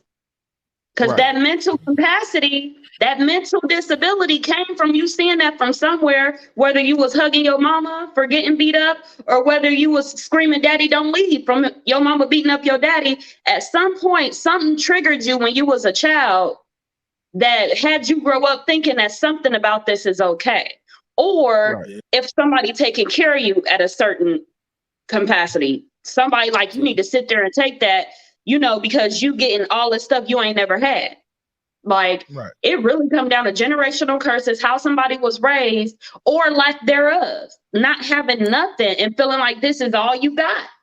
And until somebody comes and teach you better, You don't know no better. And even when you know better, again, it's still like crack. You still got to go through the withdrawals and you still got to go through the going back, coming off to get fully away. Like it's a process. Like I don't believe like it unless you just a strong mug. You hit me today, I'm going tomorrow and I'm blowing this motherfucker up. You hear me? But everybody ain't got that. Everybody ain't got that. So what both y'all say, Kim and Steve, I don't know if you're a parent or not. Me and Easy's parents. Are you a parent? Yes. Okay. So how do you feel like us being parents right now, and to the people that are parents that are like for the parents that are listening, like, oh God, like baby Susie, I never go through that. Like you can't predict kind of who your kids are gonna be. What they're going to go through and how they're going to take things until they get that age. But it's one thing, and then I'll go to you, Easy. Do y'all feel like we can do as parents to tell our daughters and sons what to do to kind of avoid this, and then not only avoid it, because you can't avoid everything that they'll see in life, and you can't shelter them forever in life. But what do you feel like us as parents can start teaching our children to kind of avoid situations to where you're constantly mentally and physically abused, to kind of prevent it from getting this far, so when you're regularly getting abused and you're just like, it's normal. What do you feel like we can do? I mean, teach your children to love themselves, because when you teach a child to love themselves and everything about themselves, then I feel like they won't allow that to happen to themselves. You know what I mean? Have a healthy relationship with them. Like my son, it wasn't an abusive relationship, but it was real close. But it all happened behind closed doors. So he would never see it. But then again, the dude to talk to me like and be calling me all kind of motherfuckers and all this type of stuff in front of my son. And I like one time low key said I was smack, like, listen, my son not allowed to see that. You can't. And I'm not allowed to take that, even though I didn't love myself as much as I would have liked to. So I took it, but my son can't see that. And I used to have my son tell himself in the mirror, like, I'm handsome, I'm strong, I'm blessed, and teach him that his nose and his lips and his skin is beautiful. And nobody is to ever hurt that. Like, instilling a security in them about themselves to know that they're valuable and to know that they are to be treated valuable, like value, with value. Because a lot of times it comes from people feeling like they can't get no better because they don't value themselves already. Because nobody really grew up telling them that they were valuable, except for, oh, you're valuable because you can pull this man who pulling all his money. That's your value. So if that's your value, then yeah, you feel like, well, let me beat on him let him beat on me because my value is that I pulled this dude who pulling in these racks. So at some capacity, I'm supposed to take that. So you had daughters or do you have boys? I have one boy. Well, I had one boy. He passed away, but yeah. Oh, okay. I'm sorry. Okay. Cool. Yeah. Okay. That's cool. That gives me perspective on. Okay. So my take on it is basically I agree with everything that you said. See, so my thing is I've also done that with my oldest and with my youngest. When we get ready for school, I'm like, hey, who is my oldest? Her name is Ariana. So I'm like, hey, who are you? I need you to tell me who you are. So when she's young, she was around my youngest age now when we started. And, it started off small, like, hey, this is my name. These are my parents. You know what I'm saying? I'm like, all right, that's cool. I'll let a couple days go by. And I'm like, okay, what else? What else is a part of you? You know what I'm saying? What else builds who you are? Are you brave? Yeah. All right, well, say it. Are you smart? Yes, sir. All right, then say it. Are you beautiful? Yes, sir. I think so. All right, cool. And say it. These are all the things that you got to say to yourself because I need you to say this every day. So as we walk to the bus stop, as we getting ready for school, these are the things that are said that you are telling yourself. It's not just me telling you. I'm your dad. You know what I'm saying? I'm gonna tell you. I'm gonna tell you every day I love you. I'm gonna tell you every day you beautiful. I'm gonna tell you every day you my princess. I'm gonna tell you that every day. You know what I'm saying? But I need you to know that. I need you to know what your worth is. You know what I'm saying? I need you to know who you are. You know what I'm saying? I know who I am. I know what I'm capable of doing. You know what I'm saying?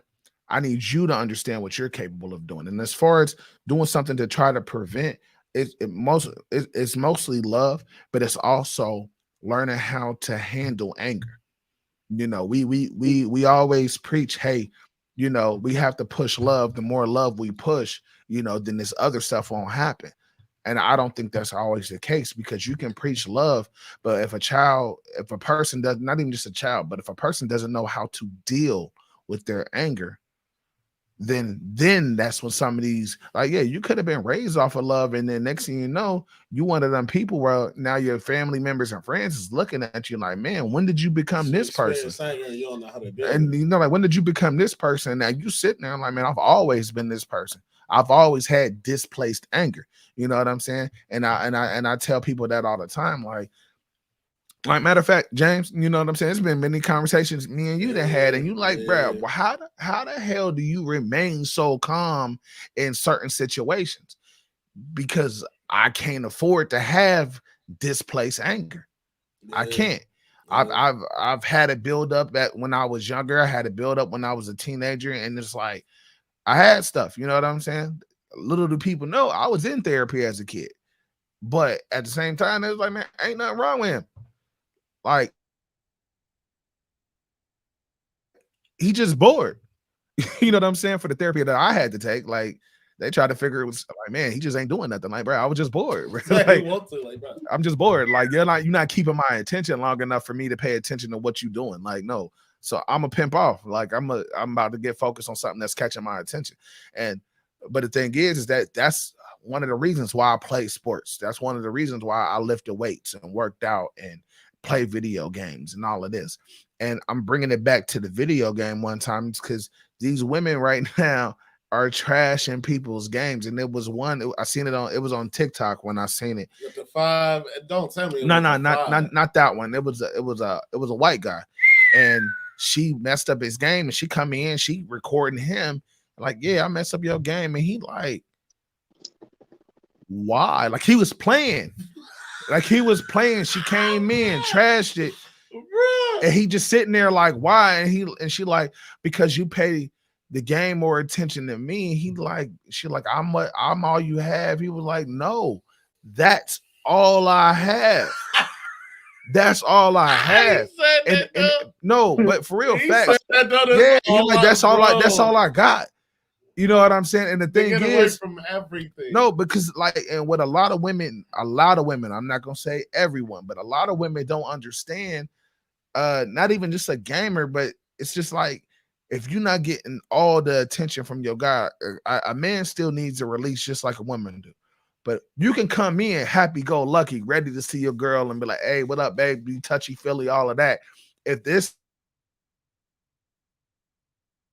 it's not that time for them, they can just be like, not right now. I need some space. And then what a man do? He's like, all right, cool, pimp off. Now, if you come in, you playing your game, they come in, they want attention. You're like, hey, look, chill. I'm playing the game right now. Now I gotta mess up what he got. Like, yo, no. That could be because if a man go through and tear up your mascara or break one heel off of every shoe, then now. You've thought about this. No, of course. You've thought about this. No, of course. Because that's this some creative, like premeditated petty shit. Yeah, facts. They be sitting there with a coloring book and a crayon, like, nah. No, facts. Shoe. Real shit. No, bro. Anybody who know me. James, you know me, bro. Do, I am petty. I am petty. That's creative. I'm gonna put that in my notebook. If you want to wear some heels, you gonna be like this. Like, no, you took my game. Like a place that I like to sit down and gain some peace, no matter what it is. If I'm on the headset with the guys, or if I'm just playing the game just to relax, you taking what I call for peace. You know what I'm saying? It's a reason why they say be his peace. But what happens is that when women find out, you don't have to be his peace. You just got to leave him alone so he have his peace. Like, But all of that goes into this toxic stuff to where women are just being so bold on this stuff to where, he likes shoes, I'm gonna tear up his shoes. Oh, he play the game all like this, I'm gonna play the game. Well, you pay more attention than the game than you pay for me. Like, man, what? Do you have lights on? Then you gotta then when you get to talking to him like that, then if you get to talking to him like they're a kid, then now it's a problem. Like, do you got lights on? Who paid for the lights? Me. You got a place to stay? Is it heat in this mug? I don't think no woman likes to hear that because they feel like that's what a man is supposed to do. But look, man, whatever. We'll get to that. That's a whole but real quick, just on that note, to that the other part I was getting to is that when these toxic relationships, a lot of people depend on the other person to make them happy.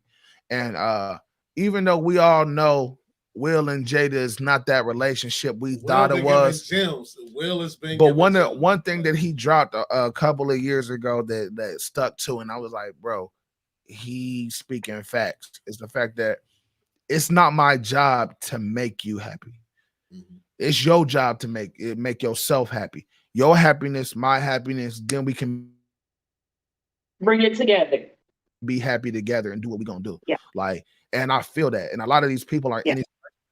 They're in these relationships saying, oh, well, she makes me happy or he makes me happy. You already starting off wrong. You shouldn't rely on somebody else to make you happy. Do what makes you happy. Now, if this other counterpart is intervening between what makes you happy, now you got to move on. Catch it before it even get too far.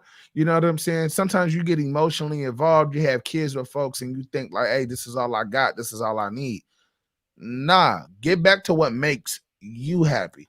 If you like, if you're a female and you like getting dolled up, putting on makeup just to go to the store, do that. And if you like copping shoes and purses or whatever, and I can do that. Don't as a parent, but hold on real quick. But don't expect your man to give you the money for you to do that, because at that point, isn't that what makes a man, Eric? No, listen, no. Is that what makes a man, Eric? No, it's not. You're supposed to, Eric. No, it's not my. But I'm saying it's not my job to make you happy. So if I'm providing the funds for you to be happy, doesn't that coincide with me making you happy? Exactly. Because when a man get his game, I don't ask no questions. I just buy a game. I'm like, hey, this new Madden dropping? Let me get that though. This 5 came out. This PlayStation 5 looking real nice. It's looking real nice. I'm just saying, man. At the end of the day, everybody individual happiness is what is necessary. And sometimes people are in these toxic relationships and they get out of hand. So we gonna move on, man. Before we move on, we ain't moving on. No, we ain't moving on. You don't get to just get past that like that. All right, that's what I got to say. All right. 2 seconds, just from a woman's standpoint, you know what I found, because in my mental abusive relationship, my dude used to be on the game all the time, and I used to stay there like, yo, you be on the game, blah blah blah blah blah. So what I had to do was be, again, like you said, inner peace is the best way, right?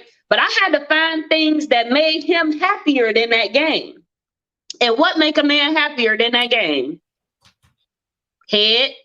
So in the middle of the game, nothing. You know, he want to play the game. I want some attention. You know, you got to perform some things and let him play his game, you know, or just do whatever to kind of bring the attention back to you if that's what you really want. Or, you know, get what you need out of it and take your ass to bed. It's okay. But I'm not throwing nobody's game. But for one, James stream just got cut. It's cool, they cut off at the worst point when you was talking to him. You're like, oh. But he's still on the audio, just to let everybody know. Because you was going in real quick. Yeah. I don't want anybody to think like he was, oh no. Went off. Ignorant. But not, I mean, I get it, but man, if I'm playing the game, I'm playing the game. I'm not gonna lie. Hey, babe, you wanna? But I'm not gonna lie. I'm playing online right now. Let me finish this online game. Now I get you. Like, hey, if you pop down on some head, am I gonna cancel this online game? Shouts out. Maybe not. It just all depends because I gotta finish. I can multitask. My shouts out and my condolences. I can multitask. Give my shouts out and my condolences to the men out there that are kind of in my position that had a love for playing games, and then you stop playing games because you had to work so much, so you don't even have joy in play. There's games I done bought, I ain't been able to play yet, and then that drive kind of goes. Women, get your men playing back games because there's no safer and no sure thing, brother. He's going to come here. He's going to play that damn game. Now, I want a PS5. I ain't going to lie. I love video games. I sit up and play Grand Theft Auto all day. But I ain't encouraging for nobody to have nobody sitting on no game all day. Now, that's just not educational. It's not good for your motor skills, your mental skills, your physical skills, any life skills. It's not beneficial. Actually, it is great for your motor. It is great for your motor. You stop at every light. It is sometimes you got to get out and hit that. I mean, but this part. Hey, sometimes you got to rotate that thumb. Coordination. Sometimes you got to, you know what I'm saying? You never, it definitely works for motor skills. But I'm so anyway, glad my husband don't play video games. Lord be with me. Like, the thing is, like, I play video games. Do I think that I'm a huge gamer? No. But is that my place of peace? Yes.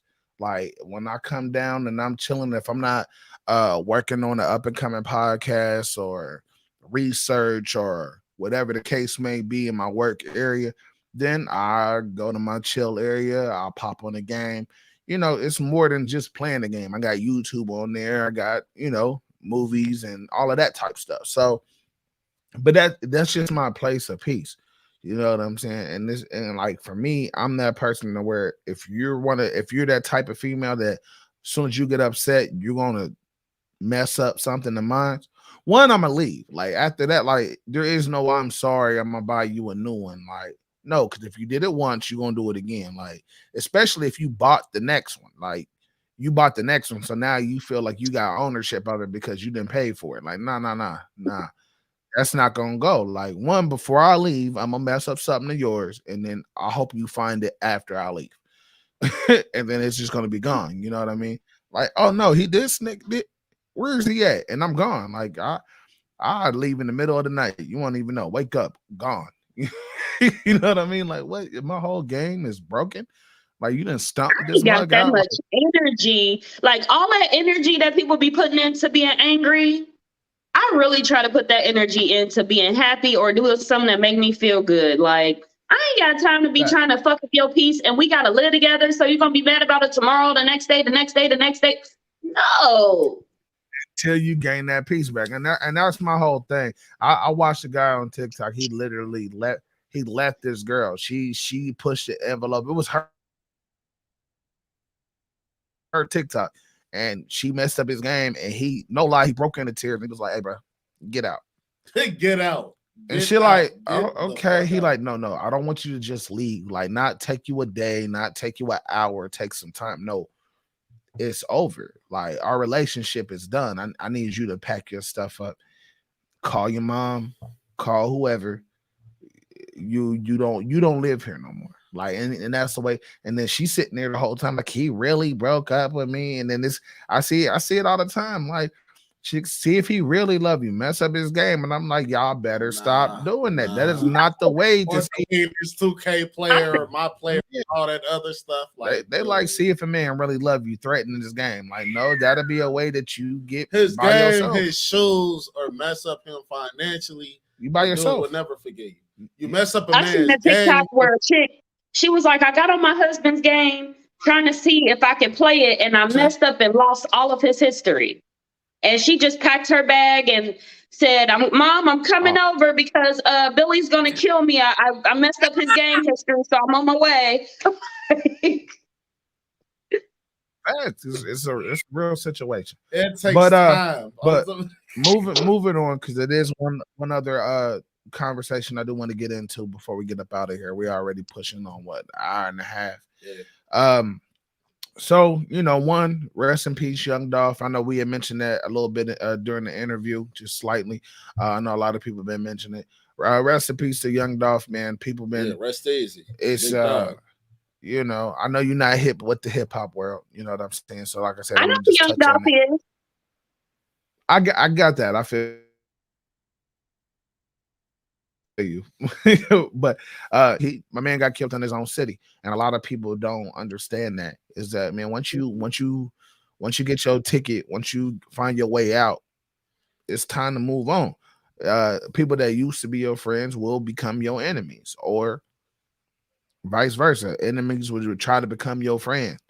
But as soon as you tell somebody no, or you can't do something for somebody, now you know you walking around and they got a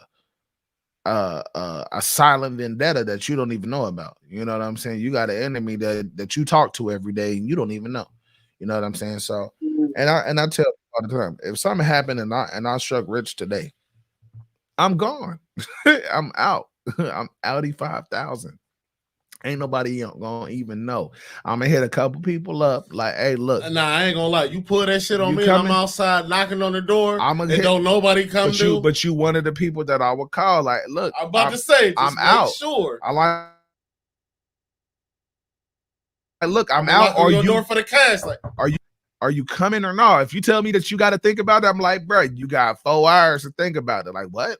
I need longer than that. Well, you're like, all right, bro, I thought about it, bro. Where y'all at? Nigga, we gone. Just shoot me some money, bro. Just shoot me some money. We gone. We up out of here. You know what I'm saying? Hey, I'll send you some bread down. I'll buy your flight ticket. You know what I'm saying? You can come out here and visit and chill and do some vacation time. But I'm gone, man, especially in the rap world and the music world, especially the rap world, because you got so many people, like, because these rappers rap about either their past life or the life they wanted to live, or the life that they seen somebody else live. So you talk about certain things and certain issues. You floss money, you wear chains. It comes a part of the lifestyle that you live. You know what I'm saying? And once it becomes that, then you basically building the target for yourself. I personally feel like this. Being like a Memphis head, like being a part of the 3-6 fan club, and like I said, even touching on the verses a little bit, like Bone Thugs and then 3-6 Mafia and they whole ordeal. Like, I'm a big Project Pat, Juicy J, go ahead, get it in. Like, you know what I mean? I feel like, for one, it was mostly tragic because they knew where to find him at, because it wasn't even a lot of time that had surpassed before they knew the cookie shop to where he stopped at to get the cookies. They got the best cookies. They gave them a shout out. Just trying to get back to where you are, for one. And then for two, that goes into what, like, somebody who else I follow who's a Southern head, Master P. Yeah, I mean, and him encouraging young artists and stuff to get away. Once you hit big, get out of your hometown. It's a lot of haters. It's a lot of this. It's a lot of that. It's a lot of, like, even Young Dolph said in front. Like, once you, no, I'm not doing this for you. Like, no, what did you do for me? What actually did you do for me? XYZ. You put a bigger, broader target on your back because they know your cars. Somebody can sit outside of whatever shops I know for a fact he gonna stop at this coffee shop at 9:15. He gonna be in the McDonald's drive-through at 9:45, and he's gonna be at the studio at 10:45 a.m. And that starts every day. He has the same routine, this, that, and the third. We've been watching him for a while. He does the same thing. He drops his daughter off at school at this time. I'm only laughing because I had the full screen pulled up for a minute, and then I'm like, hold on, let me check to see if we got comments. Yeah, you got hella comments. Yeah. From the last topic. my man Aaron. Sorry, I gotta say him because I do say him. I didn't mean to cut you off. I feel you. Nah, go ahead. So Aaron, going back, let's rewind. You know what I'm saying? My man Aaron, he popped in and was like, man, I tell him not to play fight. That fake toxic shit is not cute. Do not put up with no physical or mental abuse at all. And then he also came back in and said, I grew up watching my mom get abused both ways. And it affects me to this day. Then he also had, some laughter because he was like, not the one heel off every shoe. Facts. That's real shit. Yeah, that's the same thing I said. That's real shit. You a creative motherfucker, bro. I like that shit. And then he also played on for what you were saying, that he still got game still in the plastic. You know what I mean? Like he bought and just never unwrapped. Same thing with art. There's a lot of young black artists. I want to get everybody out there. There's a lot of black artists selling art. Art is the best thing to invest in. The same as comic book head, big nerd, NERD, capital letters in all of them. Yeah, say those in the plastic. Right. So, and then his last comment when we was talking about, messing up the game and all of that type of stuff, he was saying that at that point she disrespected his peace. She don't really care about his mental state, or she just selfish as hell. But like we said, the dude wouldn't just trash all her makeup and clothes just cuz. And the thing is, just going back to that real quick on the revisit, most men, I'm not gonna say all men, most men that I know, but I in other words, everybody but you know a special group of individuals, and we rock. But whatever. But most, but not. Look, I'm petty. Like if you mess with my stuff, I'm gonna mess with yours. But I am not gonna just be mad at you. Like, oh well, because you made me mad, let me go. I don't know no dude. I don't know any guy that is like, well, my girl made me mad, so I broke her phone, or I messed up her makeup, or I messed up her clothes, or I did this. But I have heard on the flip side, just because that you're angry. Just because you're angry, it could be something totally different. Now a guy's stuff is getting messed up. So my bad, Aaron, man. Hey, we gotta bring this back. We can definitely bring it back. Most definitely. But when we bring it back, I'm gonna make sure we got a female guest on so we can get both. Yeah, because that ain't fair. And get you a ratchet one. Continue what James was saying. Oh, I got it. Hey, we got to. It's gonna be a show. It's gonna be why I gotta get a ratchet one. I don't attract and bring in ratchet females. That's not. You know what? I find excitement in it. I know I do too. And find excitement in a woman who just gonna flat out be like, I don't give a fuck. I'm fucking your shit up. I don't care. You can kiss my ass, and I'm gonna take it to the court. Like, it's entertaining. I mean, entertainment, yes. Now, niggas ain't gonna go to court.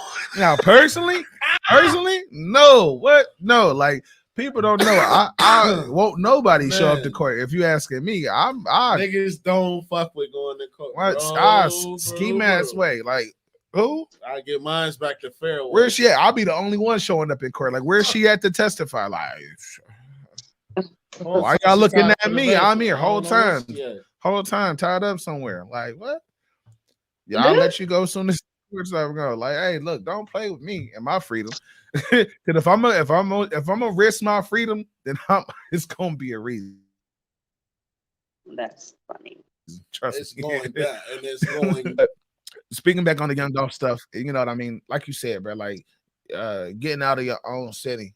And I agree to a certain extent. Now, am I one of those people that if I do blow up, if the podcast and all the other things that I'm a part of blow up, I wanted to blow up here.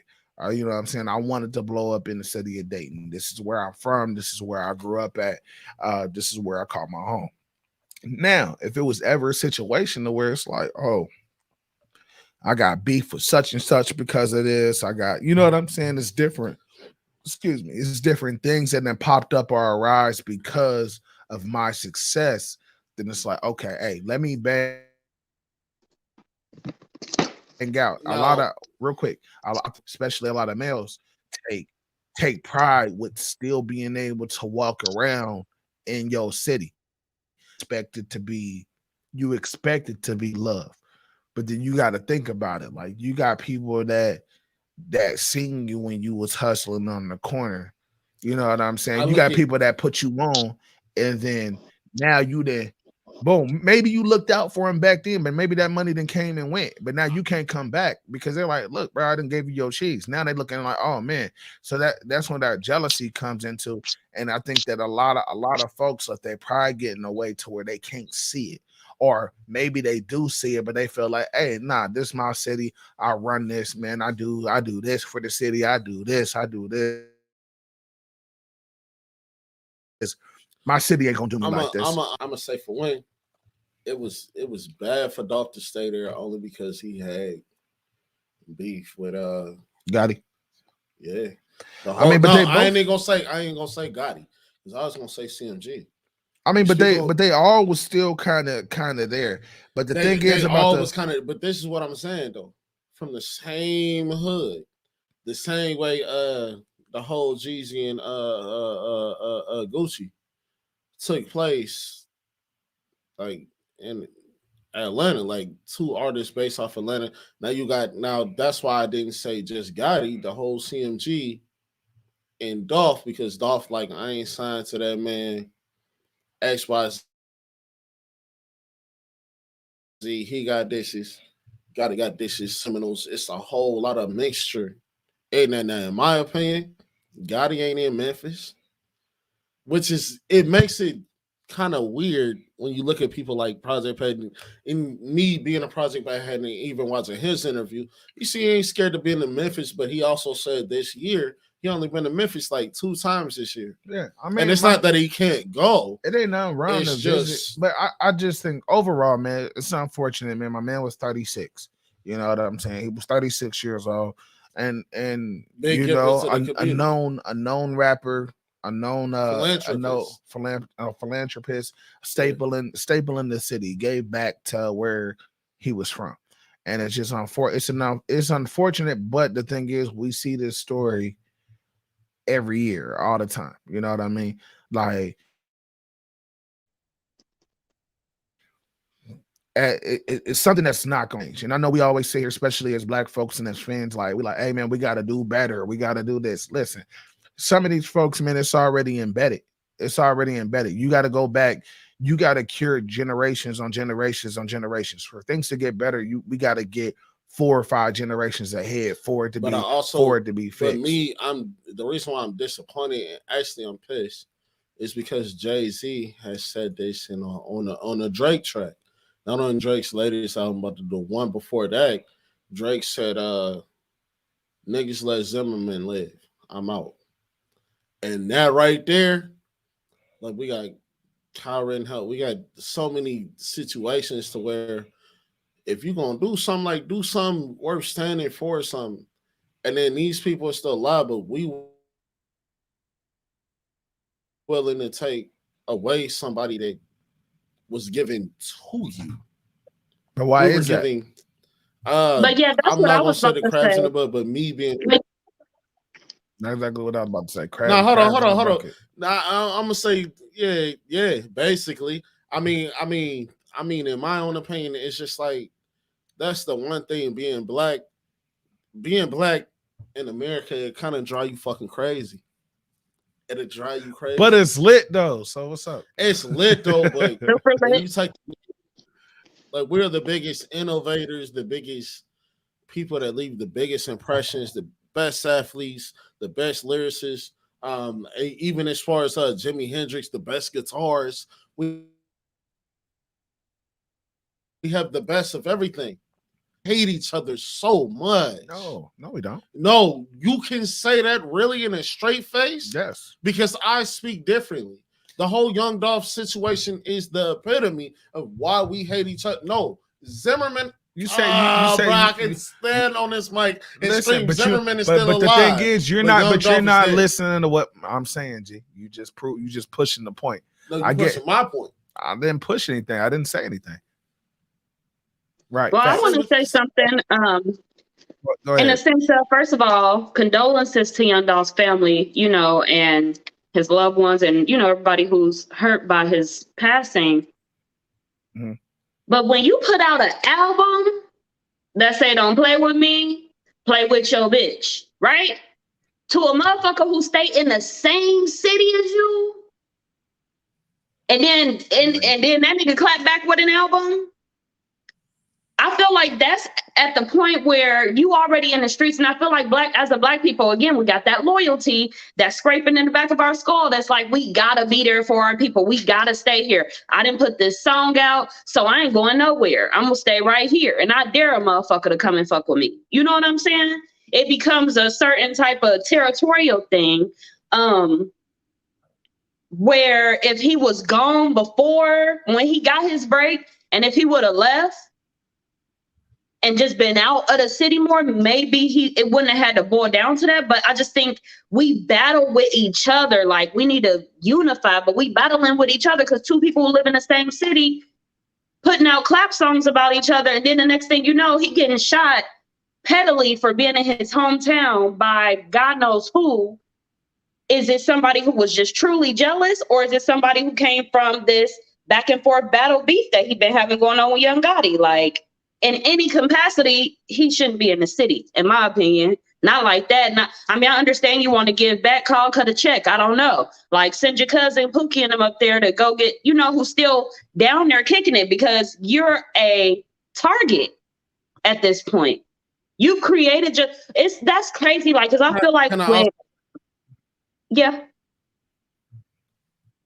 No, I'm listening. Go ahead. Oh, okay. I feel like with a lot of times men, they make themselves a target and sit where they can be found because that makes them the man. You know what I mean? Like, they make themselves a target, like, fuck everybody, I don't give a fuck. And knowing everybody that you don't give a fuck about got AK-47s and live around the corner from you, and you sit right on the block waiting on them to come because you that man. Like, not to down him in any way or say that he shouldn't have did that, because that was his flow, that's his vibe, that's what he wanted to do. But there's also clapback from that, especially when you still stay in that environment, that hostile environment that y'all created for real.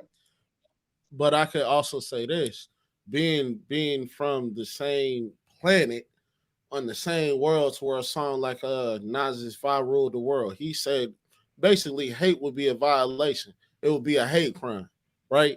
And when you got people that could walk up, like with the riots and the protests that were supposed to be civil that happened, because I happened to be there in one of them and notice the chaos that comes in there, and you got a person that'll come in, kill two people, don't matter if they white, black, whatever the case may be, and you say you was ambushed and this, that, and the third, and that person is still living, and we got people that was giving back to the community. If I wasn't mistaken, this is the same person that was wearing, that went into the same racist bars that we can't go into, and this, that, and the third, and that person got to pick his fill-in drawers and this, that, and the third. You're seeing this in front of you. The revolution now is being televised. And so you got a person walking free now, claiming something I was in, but everything was chaotic there. Versus that person still being able to come home in this same neighborhood, because they don't live in hoods, right? Even though I beg to differ, because that's a whole different context. It's a whole different. But before we get to that measure, just let me say my point on what was already mentioned. What was already mentioned is the fact of I agree with you, T, as far as like men trying to be men, and that's what I was saying as far as being prideful. Classic case. I didn't grow up in the hood. I didn't send it plenty of times. Like, hey, look, I ain't going nowhere. You know what I'm saying? If them niggas want to see me, they know where I'm at. I've seen it too many times. I've said it myself. I'm not even gonna lie. You know what I'm saying? Like, I've been in those type of situations. Oh man, she done got cut. What's going on with everybody's stuff? All right, well, it's just me now. So it's just back to being me and you, James. I don't know what's gonna happen. Maybe if Chemist T hit me up, then we can try to pull her back in for the last little bit of the show. But so like the thing is that, man, I've been in those type of situations. You know what I'm saying? So I get it. Like it's pride. And the thing is, like she said, is the fact of sometimes if you're in it and you're like, you know what, I'm not leaving. Like you have to notice what's around you. Everything can't be point a finger like, hey, we got to do better for this. We got to do better for this. Sometimes, man, you just got to take yourself out of that situation. There's not always finger blame. And as far as when you getting into the Rittenhouse and some of these white folks, that's the gentrification in the world that we live in. That's the things that are getting, like you said, televised. You know what I'm saying? But now, if he just end up dead somewhere, all right, cool. Then it's a new trial. Then somebody else getting smoked out. But the thing is, all of these things, and what I've been trying to push and tell people is, everybody think that all of this stuff is new. It's not new. This stuff been getting this all of this stuff has been happening.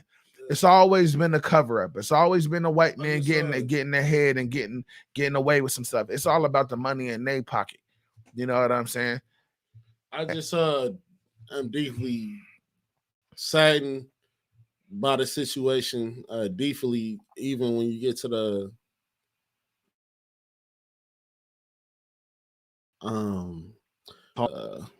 philanthropist aspect of it. This was a father. This was a this and that. And I'm one person to say, I don't give a fuck about what you say about me. Just don't put your hands. You can say, and it's the same thing I'm instilling in my son. Say whatever it is, listen to what they saying to make sure you ain't in harm's way. But a brother can say anything he wants to about me. Long as you don't put my hand, long as you don't put your hands on me, I don't care. I don't. But that still sound like you not paying attention to the signs. Like, somebody can say what they want, but if you can't hear the signs, like, all right, bro, I'm gonna catch you on the rebound. That's right there to me. That's a sign. That's like, I need to move around. I need to move around. Either I need to move around or I need to protect myself. But when you grow up, you become POME. You know what I'm saying? That's what I'm saying. Like, it's not no simple turnaround. It's generations after generations after generations. Because just because we feel this way right now, it's still young brothers that's 18, 17, 16, 15 that's growing up in the same environment that we just now seeing is wrong. You feel me? Whether we've been seeing it or not, we're trying to change our community. Now we're trying to put our money in and do stuff differently because now we see it. So then what's going to end up happening is the same thing that happened with us. Some of us make it out. Some of us don't. Some of us die here. Some of us go to jail here. Some of us try to get older and see the value of the wrong and be like, hey, look, man, I got to change this. Back in the day, I used to do this, and this. Now I see it's wrong. So it's always that little too late. We got to start pushing this more on the youth, and not only pushing it more, but that youth got to start understanding.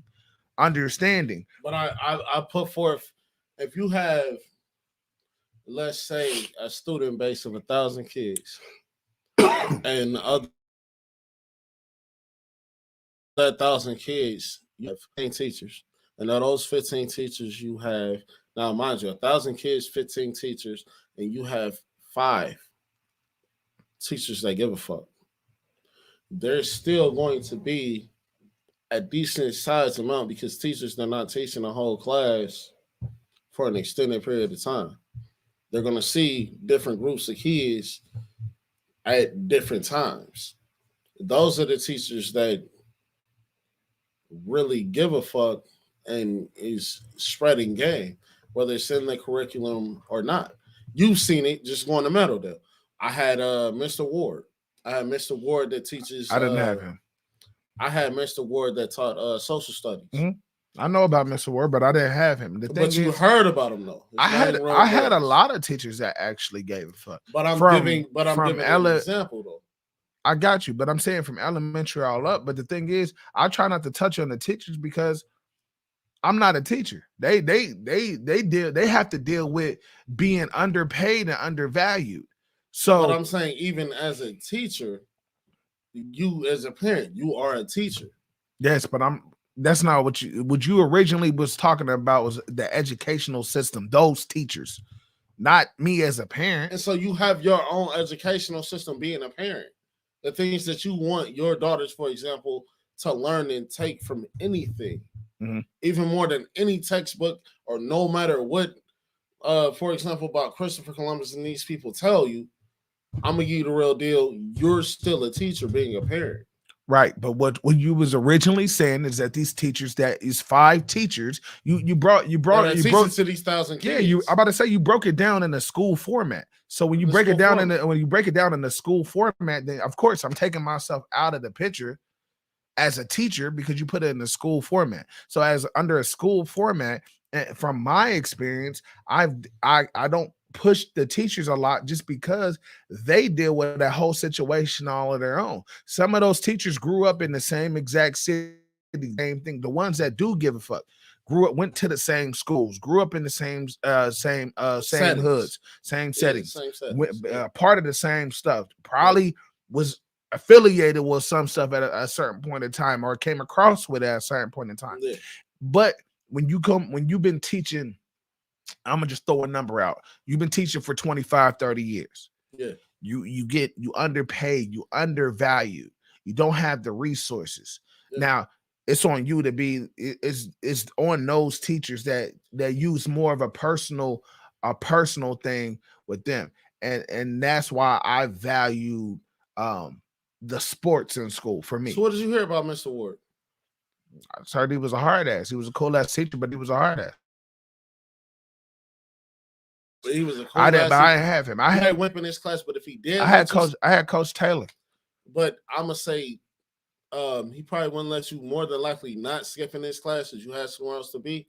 But he knew all his students to a certain degree. He knew, for example, I was a quiet student. I spent my freshman year at Meadowdale. First year there, he knew, for example, like, all right, if don't nobody got their hands up for this question, James, I know you do. James, you ain't do your homework? Is everything all right? Let me talk to you after class. Who else got an answer? This, that, and the third. Did you do your homework? This, that, and the third. And me being a freshman there and being quiet, didn't really talk to you had your class clowns, you had your people we always interacted with, but me being a quiet, ducked away student, he paid attention to me. Mm-hmm. He was one of those guys. Those guys stand out even for me being older now, just bringing up teachers like him and different teachers that you can bring up on the contrary, on the contrast. Do you get what I'm saying? Mm-hmm. That even us now being parents, we are teachers. You get what I'm saying? Yeah, I mean, but that's what I'm saying. Like, I agree. I'm not disagreeing with you. I was just saying that in the context that you was putting your example or your statement in, that's the way I was responding to. Us as a parent, as soon as day one, boom, baby here, you're automatically a teacher. You're your child's first teacher before they even get into an educational program. You know what I'm saying? So yeah, of course, as a parent, you're automatically a teacher. Now, if you're one of those parents that leave it to the teachers, well, shame on you. You need to do better.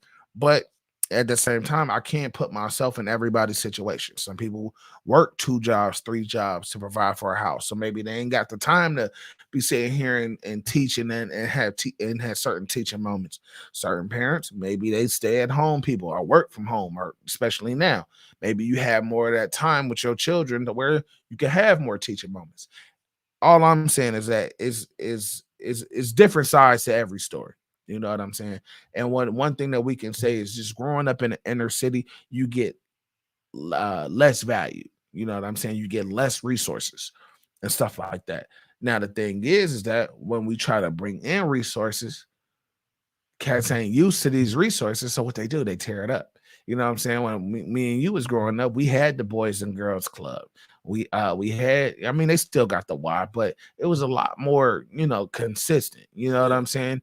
You didn't have to pay certain amount of money, certain amount of fees back then. You can come and get a day pass. You know what I'm saying? Boys and Girls Club, the Bomberger, you know what I'm saying? Different recreational centers. It used to be a fraternity group. I think it was the Kappas, but it was like a big brother type of program I was a part of. Didn't want to be a Kappa. I wanted to be, you know what I'm saying, an Omega. But they had those type of groups that I was a part of because my mom, she worked a lot, but she made sure I was in certain programs where it was men older than me, maybe young enough to relate, maybe old enough not to relate, but to give wisdom. I was in Cub Scouts. I was in Boy Scouts. I went to the Boys and Girls Club for different things for the summer. I went to the Y just to go play ball. I was in that Omega group or that Kappa group or whatever, like a Big Brother type of club, every other Saturday type deal. And there's a couple cats that still here in the city today that I know just from that program. And then as we got older, I'm like, oh, bro, I remember you, man. We used to do that one program when we was young. You're like, oh, yeah. You know what I'm saying? I can't tell you if it helped us or hurt us, but it was different. Those things were available. And it was right here on Salem. Matter of fact, over there closer to where the Save a Lot used to be. It was over around there in that region. It was a black and gold building, no lie. Black and gold building, had the little Greek sign up top, and it was right there. I don't know what it is right now because I can't really pinpoint which building it was.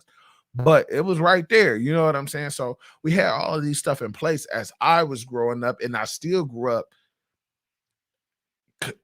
not really a product of my environment, but I still grew up around the same settings. Yeah. You know what I'm saying? Now, to get out of these settings, you have to go out of the city.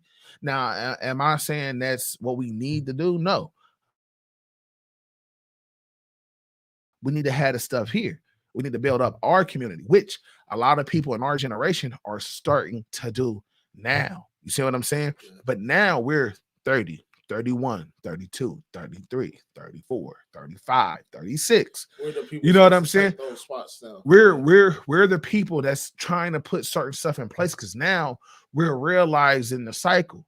When we were young, we didn't realize the cycle. We just in it.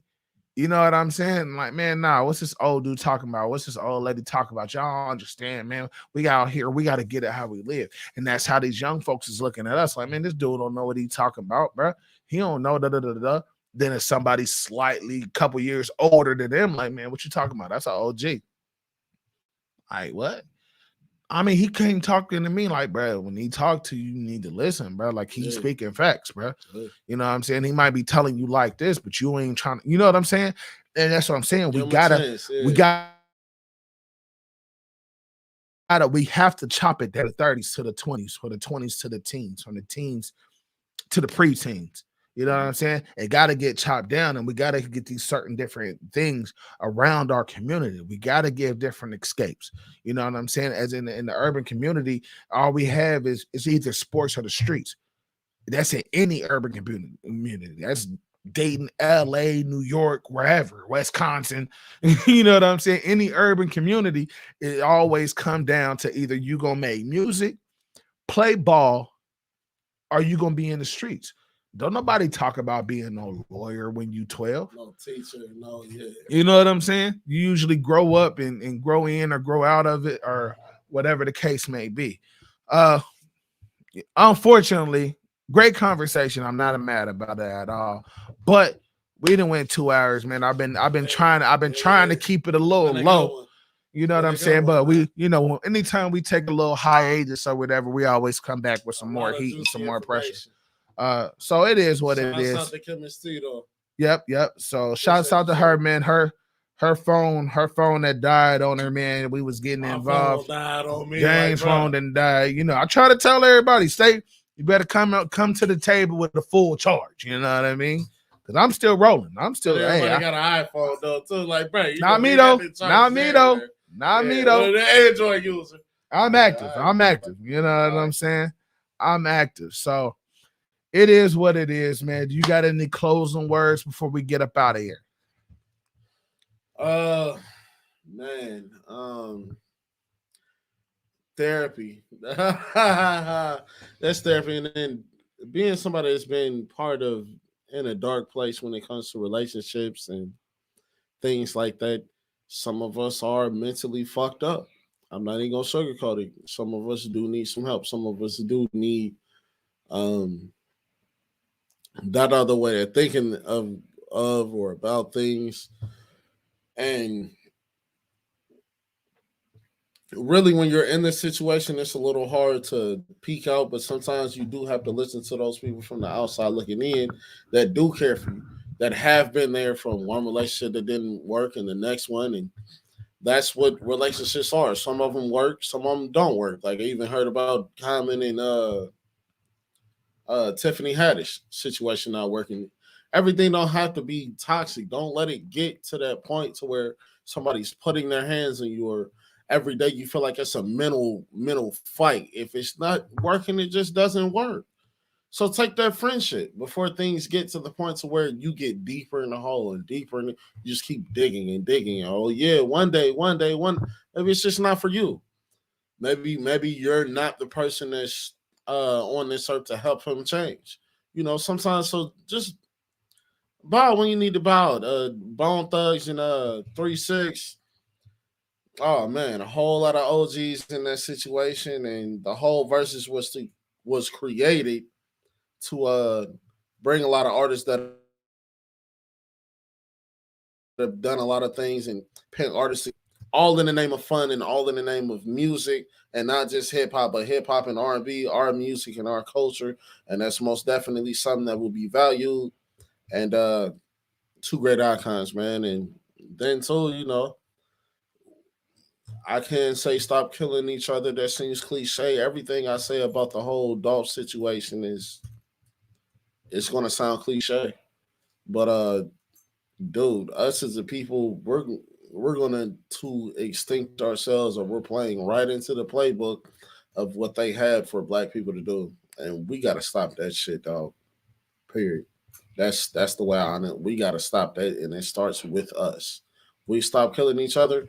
We can't complain about them killing us if we killing us too, and that's flat out. Period. That's it. Good words. Good words. For me, man, like I said, once again, shout out to Chemist T for Most coming in and definitely. joining with us and being a part of the show. Like I said, her phone cut out on her. She was gonna pop back in, but I'm like, hey, look, don't even worry about it. We about to shut it down. It was great to have her on. Great to hear her opinions and her feedback on the topics that we had at hand today. Uh, some of these things we can talk about forever, but we can't take all of your time. You know what I mean? Everybody got a 9 to 5 to go to. You know what I mean? But everything is everything, man. We got to stop these toxic relationships, man. Some people like that stuff. I get it, man. But if you one of those individuals that you don't like it, then do what you can not to be in it.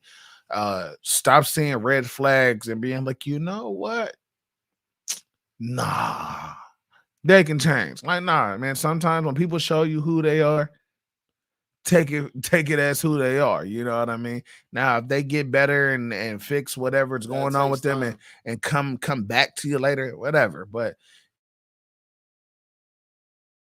eventually, man, some of that, to me, my personal opinion, that stuff it's just not worth it. You know what I'm saying? You sacrificing your peace, you sacrificing your freedom, you sacrificing a lot of different stuff to be involved with these type of people, male or female. Domestic violence is domestic violence. Toxic is toxic. I don't care if you're a man. I don't care if you're a man beating on a woman. That's wrong. If you're a woman beating on a man, that's wrong. Don't put your hands on nobody if you don't want nobody to put their hands on you. Period. Point blank. If you don't want nobody putting their hands on your son or daughter, then you shouldn't be doing that same thing. You have to see what your kids is looking at. And speaking of that, goes back into the thing that we were just talking about as far as our community. It starts with us, like James, like that guy James just said, and it starts with us, man. But before it started with us, it started with our parents. You know what I'm saying? It's things that's been in the works, but they're going to constantly tear us down. You know what I'm saying? It's constantly things that's going to try to chop down the greater good that we're coming across. So as long as we keep boom, once you tear down something, we build something else. Once you tear down that, we build something else. As long as we keep it going and keep it pushing and pushing for this positive manner for our youth and for our kids and for our kids. Because now we're getting to the point where our kids is getting to the age where they next up. You know what I'm saying? Couple more years, couple, even for me, 4 more years, I'll have an 18-year-old. You see what I'm saying? Like, it's, hey, they about to be next up. So you know what I'm saying? We gotta instill some of these things in them so they know, like, hey, all right, cool. I might not do what my father or my mother did, but I can follow suit and you know what I'm saying, keep what they already trying to put in place. Even if it's not for the community, maybe it's just for family. Maybe it's for just changing generational curses, all of that, so to speak. The versus battle, man, keep doing that. I love that whole versus thing that they came up, man. It was a freaking gold mine. Black men came up with that. Let's get that, man. It's always for the culture every time, from the R&B to the rap to the hip hop to everything, So keep that going. Everybody keep tuning in, keep streaming it, keep, you know what I'm saying, listening and voting and everything like that, man. All in all, man, it's great to be back, man. One of the favorite times of the week. I know y'all done seen me a lot on a lot of different places. Man, you can catch us on Facebook as we are now. You can also catch us on YouTube on the First Class Podcast. Catch us. We're also on live on that right now. Make sure you subscribe. Please subscribe. Please subscribe. Please subscribe. I appreciate everybody with their comments. My man Aaron, he was blowing us up today, man. Thank you for coming in, bro. I appreciate it. I need to get you down here on one of these, for real, for real. I don't know if it might be towards the end of the year, or we can just work on something next year, because it's getting around that time. It's the holidays, man. Get your penny pinching on, man. Get these kids what they deserve. If they don't deserve shit, then don't get them shit.